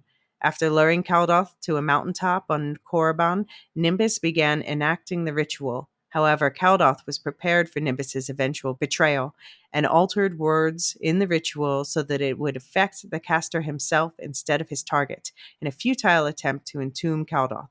Nimbus recited the words to the ritual, forever encasing himself in stone. So, yeah, Sithiness aside, I think as a Duros, hardened by this planet of predators, as I talked about, I think it makes sense that Caldoth thinks this would be the best way to train his apprentice. Mm-hmm. Yeah, there's definitely a connection. I do love all these stories that are basically about Sith nerds, and I love the Sith nerds. Basically, they're just driven to prolong their own life, so they're just hunting artifacts all the time. And so you see, like in this case, he wants to have the apprentice to help him secure things and do dangerous things he doesn't want to do himself. A research assistant. Right, a research assistant, yeah. Hopefully none of you listening who are doing research for other people have that kind of a master to work for. No, I hope they don't put you in fighting pits. And I also found it interesting that there was a specific mention of his mother, and it threw me right back to a certain Jedi who was eventually, in part, discouraged Right. because of having mother issues. I don't know how free you want me Yeah. to be with my names at this point. No, I know who you mean. She means the main one, guys. But yeah, I think the difference here that I found really interesting about this is in the story itself, they emphasize how there was a darkness around Ryan Nimbus as a child. So, like, even his mother and everyone else was just kind of like, I don't Mm-hmm. know, there's something off about that kid, Mm-hmm. which Mm-hmm. was not the case for the other one who was rather No, not at chipper. all. Yeah. Au contraire. Yeah.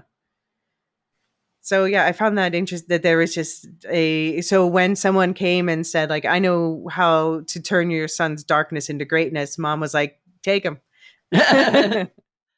Well, and also the fact that the Jedi in this story that was killed for the saber was a Mm-hmm. woman. Mm-hmm. Hmm.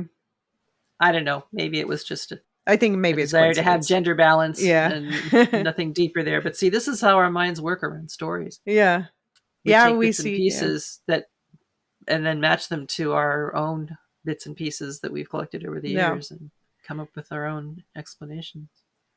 Well, this story is a good, it lays out nicely the Sith rites of passage as we know them. So we have the first Sith rite of passage is some sort of Hmm. interaction with the dark side virgins and confronting your own visions, which interestingly is the same thing that the Jedi do.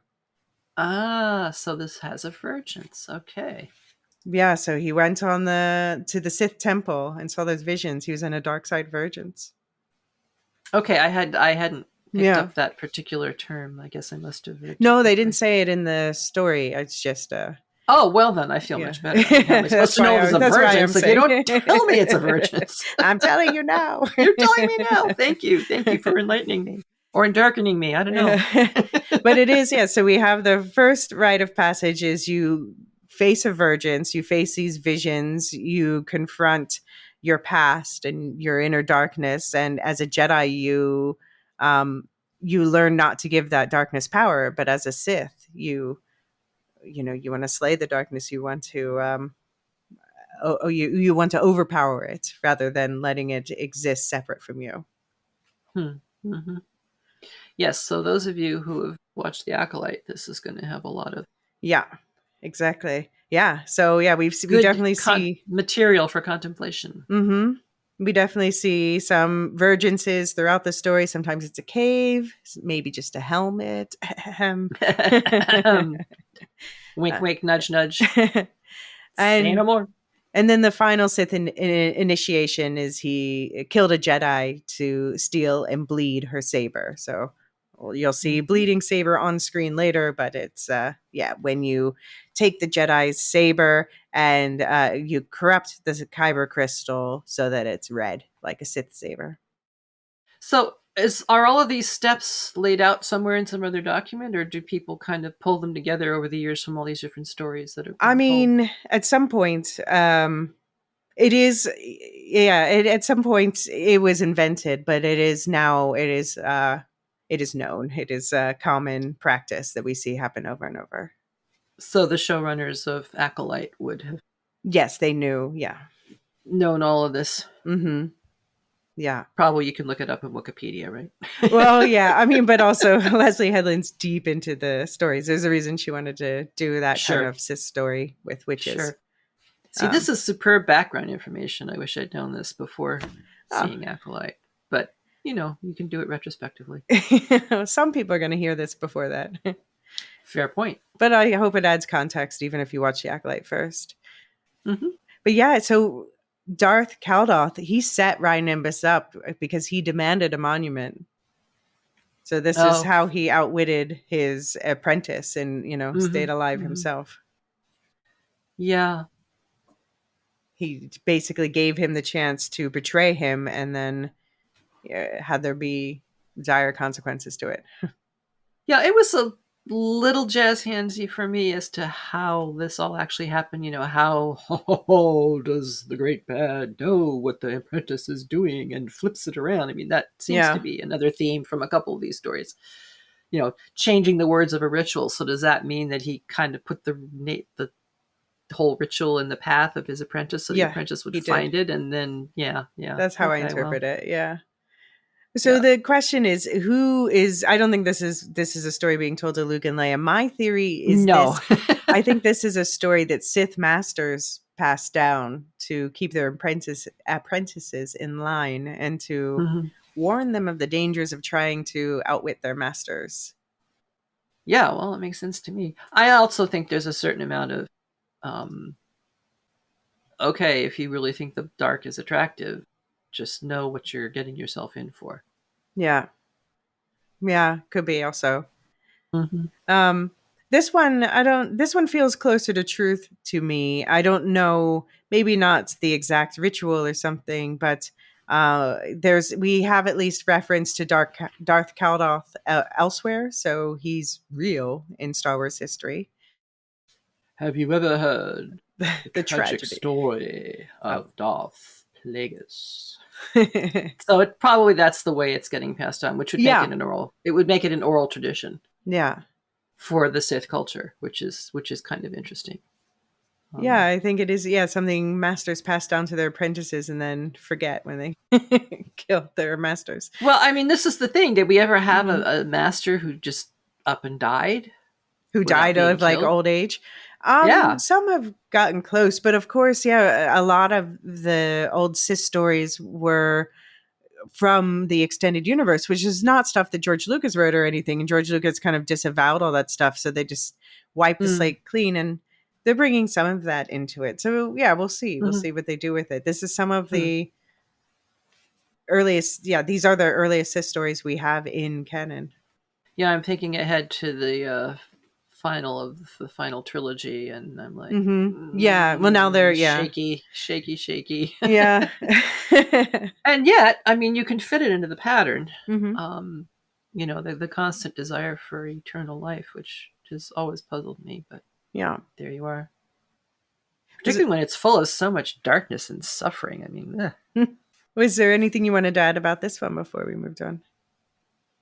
Well, I think most of my comments were summarized, but I did mention the moribund part earlier, and the moral of the story, quote unquote. So it was that Ride Nimbus was destroyed by his own hubris. All right, so if this is a Sith warning wannabe Sith apprentices about hubris, they're not going to get many apprentices, because it seems to me that hubris is a it's a prerequisite, crucial Sith requisite, right? But the thing is, warning about hubris, but do the people with hubris heed warnings about hubris ever? Well, fair point. Fair point. Well, he was destroyed, but he was just stupid. Right. I wouldn't get fooled. Yeah, okay, I can see that. And the statement in the story, Darth Caldoth had anticipated that chain of events, and his triumph was. And I figure probably heard that particular version of this story word for word. He's like, he did it. I have foreseen it all. Yeah. From one of the movies you haven't gotten to yet. Yeah. Oh, let's call him Sidious. Can you say it was Sidious? Oh, Sidious. Okay, so because I'm not using his government name. Okay, so Darth Sidious must have read this story given the wording. Mm-hmm. Yeah, I agree.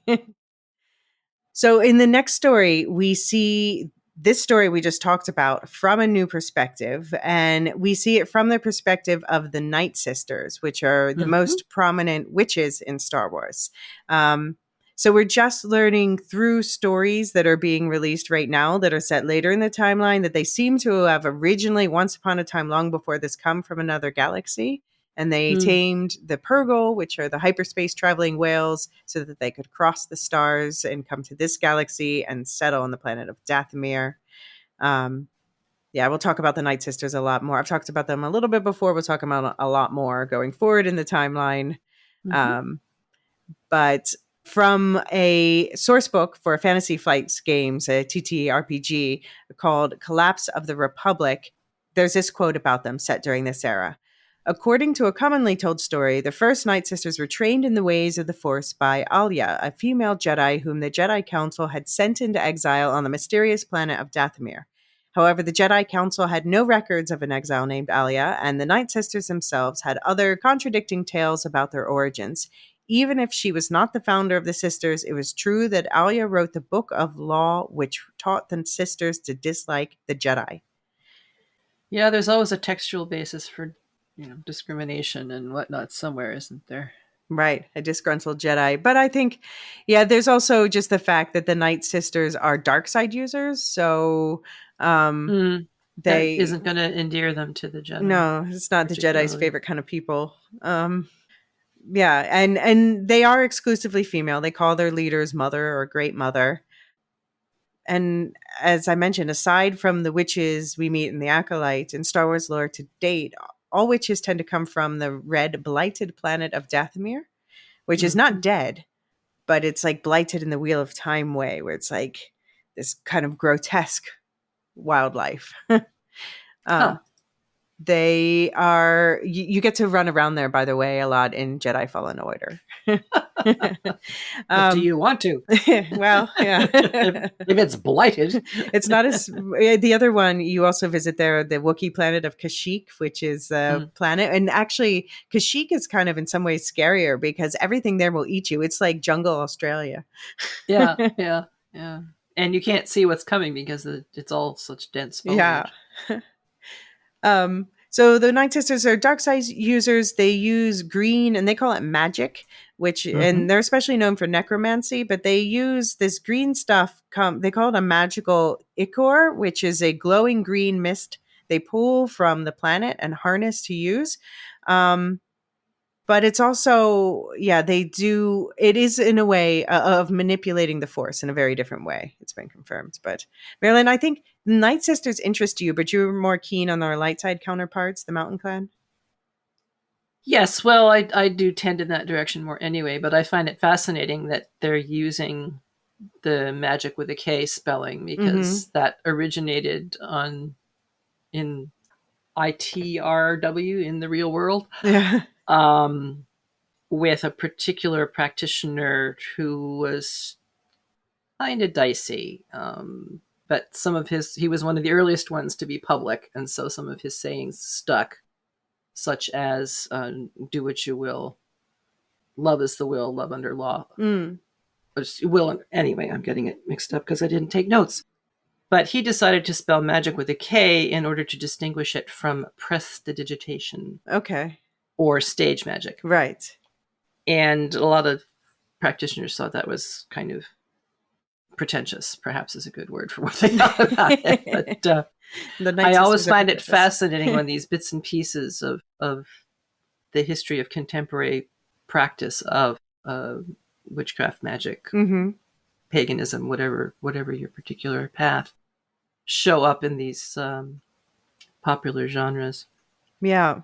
And green magic in our world is nothing at all like what the Nightsisters are and do. It's really kind of fascinating. Well, and this is the first time I've seen anything that remotely suggests an interest in nature, which is the basis for most magical practitioners these days. The nature-based religions are what we're talking about in contemporary times. Not exclusively. I mean, there are Gardnerian covens and all kinds of other creative approaches to this idea. Well, okay, when I say green magic, though, I don't mean nature-based magic per se. Okay. They are pulling it from their planet. They are pulling it from, the mantle of their planet, although their planet's not like a leafy planet. So it is green in a way because it's from their nature. But then they have a... Dathomir is said to be bathed in the dark side. So, so actually I have to give credit to the Mountain Clan for being light side users on a planet that almost wills them to be dark. Yeah. I did like that group very much and wanted to see more and hear more about them and their development. I hope maybe that will be an area that future story writers will want to explore and uncover. But there is There is another group in the High Republic. We hear about a group called the Lanto, and they show up. They are one of the groups of Force users on the planet of Jeddah, which is kind of where all these different Force users come together. It's also the setting for a lot of the movie Rogue One. Right. And yeah, the Lanto are more like typical, which you would think like growing plants with use of the Force and using that to adorn themselves Mm-hmm. and to fight and to, just Mm-hmm. very green in that way.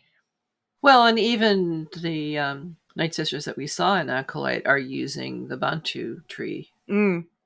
Right. So there is a certain amount They're of... not Nightsisters, the witches. Yeah. sorry, Yeah. the witches. Yeah. Yeah. Witches Yeah. of Brenduk. Yeah. So the official Star Wars databank says about Dathomir, it is a remote planet in the outer rim drenched in blood-red light from its central star. The planet has continents overrun by twisted vegetation with forests of bent trees burdened by large cocoon-like fruit. Bordering dense swamplands is the massive stone fortresses of the Nightsisters, a witch clan. The Nightsisters kept to themselves, but had on occasion been known to offer their services to those who piqued their interests.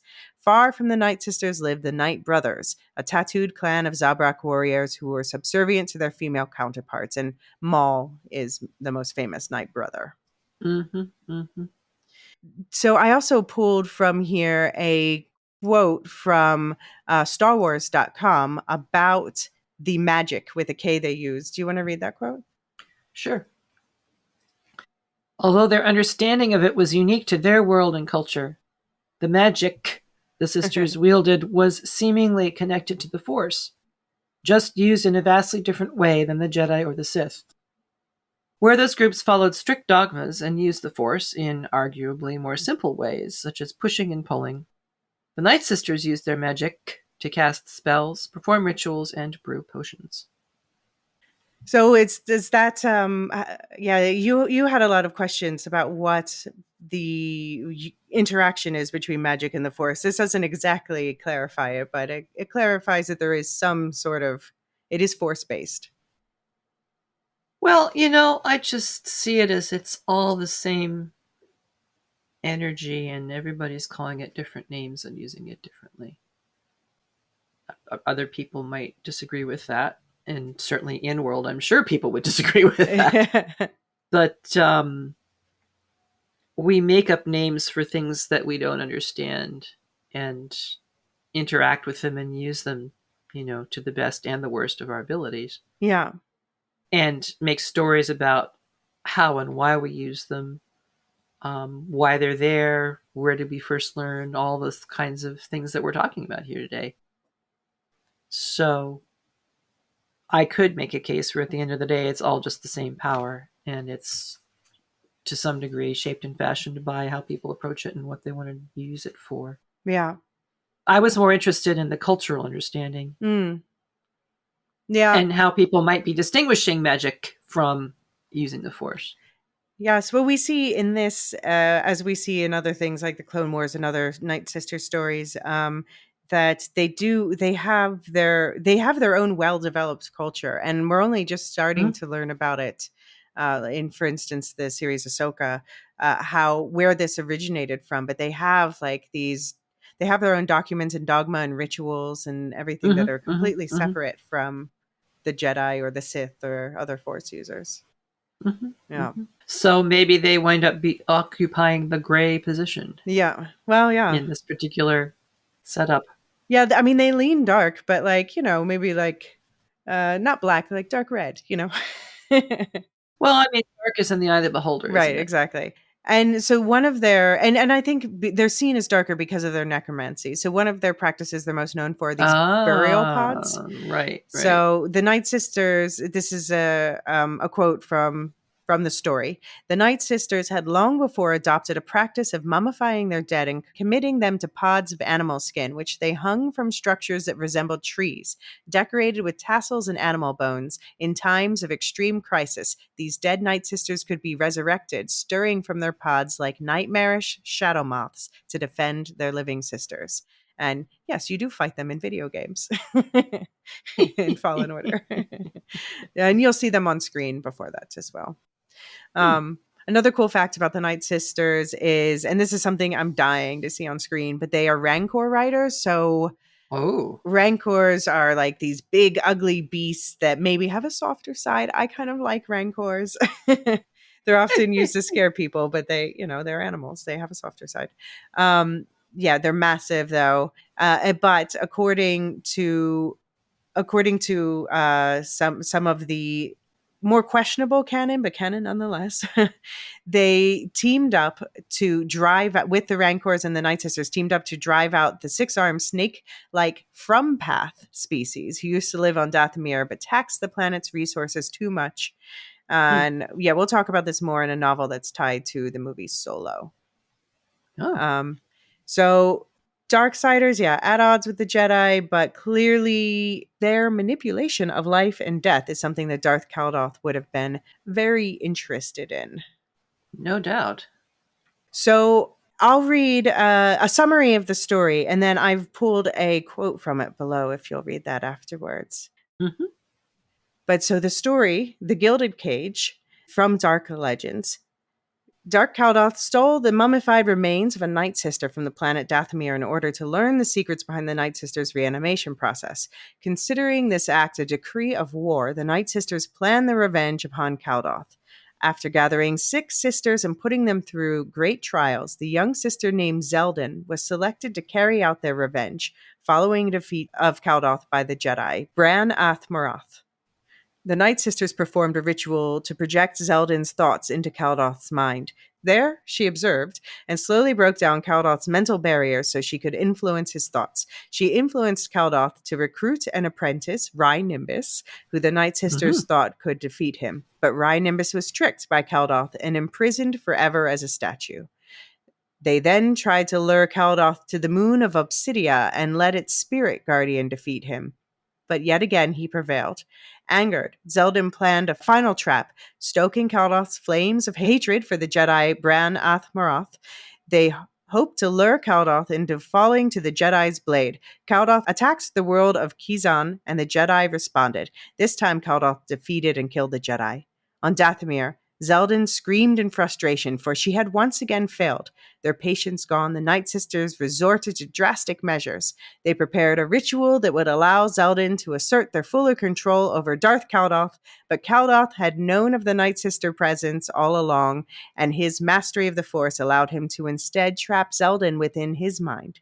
The Night Sisters, fearing Caldoth's power, gave up on their revenge and committed Zeldin's body to a pod for burial. So this is a quote from the story. Zeldin feared Darth Caldoth above all else.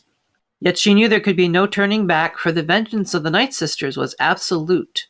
Failure would lead to terrors of a different kind. Her body was committed to a pod and hung on the very same structure from which Caldoth had first stolen the mummified remains of Zeldin's sister. She was never heard from again, except by Darth Caldoth, who from time to time was given to listen to her screams and smile. So yeah, we really see this. Yeah, exactly. It's a boogie story for the Night Sisters. So I'm wondering, is this another Sith story? Like, don't mess with the Sith because they're even scarier than the Night Sisters? Well, yeah, I mean, that's certainly one possible, message and meaning and interpretation and justification, as it were. But who are the they who are passing it down? Is it the Night Sisters? Is it? Okay. Well, no, that's a question. Is it the Sith, like I was saying with the last one, or is this one that would be passed down through the Night Sisters as a warning? Yeah, I mean, I don't know what there is in here for the Sith. I mean, we know that Darth Caldoth prevails, but we don't know anything about how he prevailed. Mm-hmm. He had, super spidey senses and knew from the beginning that she was there. All right, so how do you develop that? Unless it's, supposed to encourage a apprentice to think that, yeah, I can defeat Night Sisters too. Right. But I think it's much more a Night Sister story. Yeah, probably. I mean, the protagonist is a Night Sister. We don't really see that much of Darth Caldoth at all. That's a good point. So what do you think it's a word of warning, like, don't mess with the Sith? It's that, but I think it's also something of a instruction about, if you're going to be one of us, or as one of us, your life is going to be hard. We're going to put you through tests. We're going to ask you to do very difficult things. We're going to ask you to put your life on the line when we are threatened. Mm.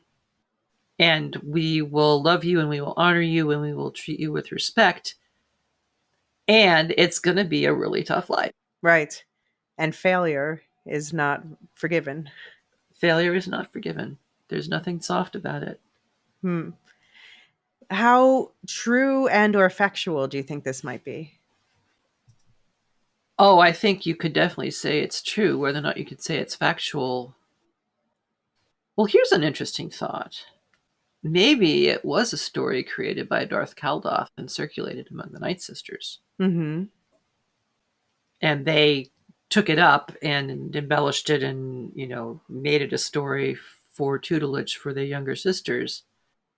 But Caldoth still wanted to implant in their culture this very deep fear and, don't mess with the Sith message. Right. Right. I could see it either way. Did you have any passages you wanted to shout out or ideas to share? Well, it again, the fact that she was still young, barely attained adulthood, but strong and marked for greatness by the elders. I mean, the whole sacrificial nature of it is really pretty intense. Yeah, everyone remember this when we get to Ventress in the next age, in the next era. Well, there you go. Yeah. So it does seem to be drawing from that. Not that I know Ventress's story very well at this point. But the chilling sentence that you had me read about absolute fear would lead to terrors of a different kind. Mm-hmm. But what are you supposed to do? You're a Nightsister, you're on this planet. How can you flee and decide, no, I want to be a servant of the secret fire or something, right? Doesn't sound like it's going to be possible. Interesting that it brings up the living force. Yes, there are different types of force, indeed. So exactly. So, like I said, yeah, the Nightsisters, they are pulling from the land. It's just maybe not the sort of, they don't really have trees, so to speak, to hug. Not anymore. Well, yeah, I don't know if Dathomir ever did. I think Dathomir is actually, because Dathomir is alive, it's just twisted. Okay. And, a ritual, of prognostication. So they're future gazers, which is interesting. And I'm not sure I've seen much of that in Star Wars, except for, Sith Lords proclaiming that they've foreseen it all. The best Nightsister stuff comes from the Clone Wars, certain books, and certain video games. And now Ahsoka. But the whole notion of, well, I guess Yoda does say you can use the Force to foresee the future. Yeah, often it's but they don't use it very much. No, often you'll see them go to a vergence, and that will help them see different types of visions. Right. But this seems to be a really core practice. Yes, because is there? And I think it's associated with witches and witchiness in our culture. So you got to have some kind of version of a fortune telling, a crystal ball sort of a thing. Well, I think you can argue real witches. I think you can argue that their entire planet is a sort of dark side vergence, which is why the witches thrive there. Well, they choose to thrive there. They allow themselves to be shaped by the land, right? Even as and if they came from another galaxy, then they chose that planet. Fair point. And it brings up this notion of different forms of eternity. She's going to live forever inside Darth Caldoth's mind if Darth Caldoth lives forever. Yeah. The Twi'lek is going to live forever, but he's encased in stone. Right. These ideas of immortality seem to run through an awful lot of these stories. Right. Which I also find interesting. Yeah, so we decided to save the other 3 stories for a part 2 episode because we've gone deep, and I knew we would, and I'm so glad we did. But the other 2 Sith stories we're going to be talking about are about 2 happen to both be female Sith seeking immortality and finding it in different ways, or not. I think everything we know about Sith Lords after, Dark red lightsaber, etc., is they want to live forever. Mm-hmm. Yes. And that seems to be well, because we chose this story, it's a strong theme. But it's interesting how many different ways they depict "quote unquote" immortality, the quest for eternal existence. Mm-hmm. Right, and most of them seem to be pretty awful, in my opinion. Yeah. Well, in these Darth Caldoth stories, he wins in both of them. Yeah. The other two stories, I don't think are Sith stories because they do not go well. Actually, the last one. Yeah. I think so. Yeah, I think so. And I also, it was interesting. They did hint at one point. I think at some point Zeldin finds herself wondering, gee, I wonder how Caldoth knew about this thing and made use of it. And that was, of course, the clue to the reader that he was already tapped into her and knew what was going on, could draw things from her and incorporate them into his own stuff. So that was interesting. Yeah. I mean, I have to say overall, Caldoth, so we just get, these two stories and the mention of him. And I think they say the names of a bunch of Sith in another story that's set later in the timeline. But yeah, I want more. I want a Darth Caldoth movie or something, have him be the nemesis against some early Jedi. He's a cool character. He's a bad dude, but a cool character. for folks who like that sort of thing, he's definitely multifaceted and has a lot of potential there. Yeah, because not that I like the bad guys to win, but Star Wars has so many tales of the good guys winning, which is great, good, yay. But sometimes it's fun to have that guy's really scary. He even got the Nightsisters. Yeah, well, and I think that was a lot of the intention of the story, wasn't it? Yeah. Okay. Well, that was super interesting and fun to talk through with you. And I look forward to talking through the other 3 stories soon. Yes, I think it'll be good. And we can refer back to a lot of the things that we've said today. So I hope folks will be able to keep both stories close at hand when they listen to the next episode of this. Yes. Yeah. And I'll give, for people who are listening live release, I'll give you some time to think and process through what we talked today. And indeed, we'll use that as the basis for the next round. Sounds good. Thank you so much, Marilyn, for joining me today. Oh, thank you. It's been a lot of fun. It's there's nothing like having interesting questions tossed your way. Just open up all kinds of new venues and connections and recollections and so on. It's fun. Yeah. Oh, it's great to flesh out the Star Wars world in this way, All right. Until next time. Nakamin, as I say on my podcast. Which means till next time. Hey, wait, and is that in Quenya or was it? That's Finnish. Oh, that's Finnish. Oh, sorry, I don't know. But isn't Quenya based on Finnish? Yes, it is. Okay. And that's a Lord of the Rings language, or sorry, Tolkien language. Okay. Bye. Okay. Be well. Thank you, listeners. And I'd also like to give a special thank you to Lestu for becoming the OG Canon Padawan and Ken W for becoming the OG Storyzen. These titles you shall hold forever. So for anyone who's wondering what that means, the Canon Padawan timeline is basically, it's a bonus model that runs alongside this podcast. You do get all of these episodes early, ad-free, but then also you have access to a timeline that's in release order so that you can compare it with this chronological order one in the public feed. And also you will retain all extra episodes, like retired episodes, like the one that I said is released alongside this one, plus some bonus episodes, like spoilery episodes. For example, coming up, there will be the Skeleton Crew TV show, and I won't be covering it in the public feed just yet because it's much further down the timeline, but I will be having some coverage in the Canon Padawan timeline feed. And Storyzins, that is a new option that's available via Supercast, where you can sign up for both the Canon Padawan timeline and the Will Shift Us book club with all of those benefits for a reduced price for the combined subscription. So you'll find links to that in the show notes if you want more information. And you'll also find links in the show notes to the email address. If you want to send feedback, I'd love to hear it.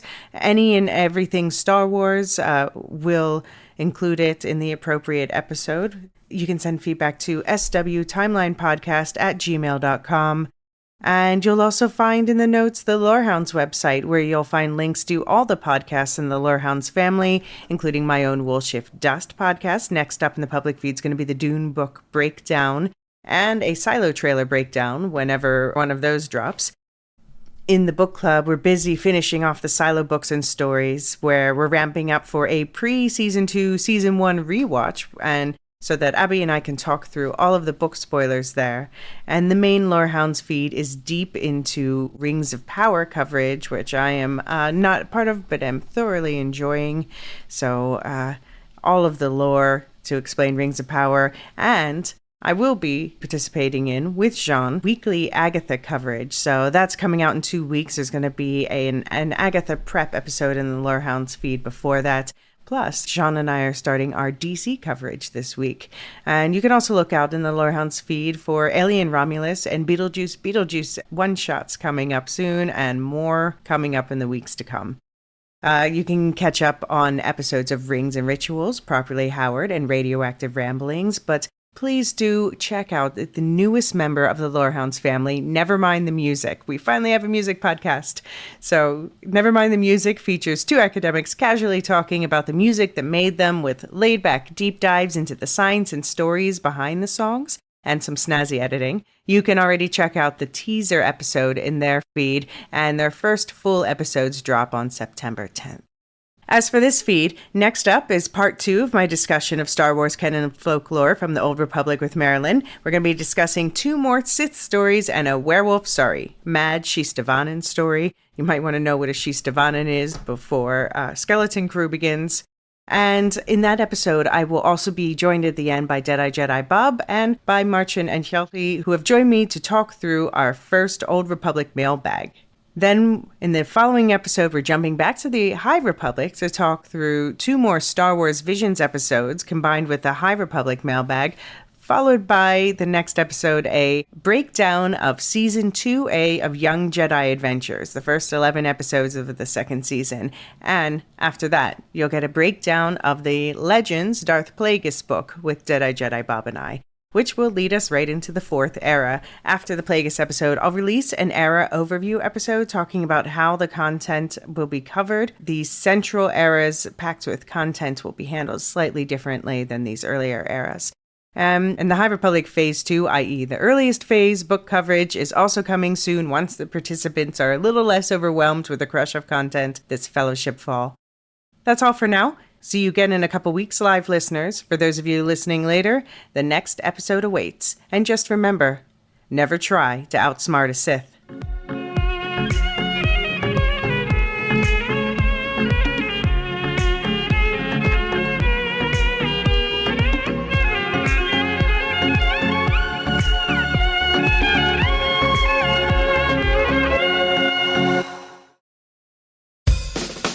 Think of a song you really love. Don't you want to know why you love it so much? Well, we can't answer that. No, but we can deep dive into it anyway. Unless we get too sidetracked. We're the Nevermind the Music podcast. One musician And one psychologist. talking about iconic songs, the musical tricks that blow our minds. And what they show us about our minds. Join us each week as we pick apart everything from TLC to Weezer. And from Billie Eilish to Bruno Mars, with plenty of distractions in between. Check out Nevermind the Music, wherever you get your podcasts.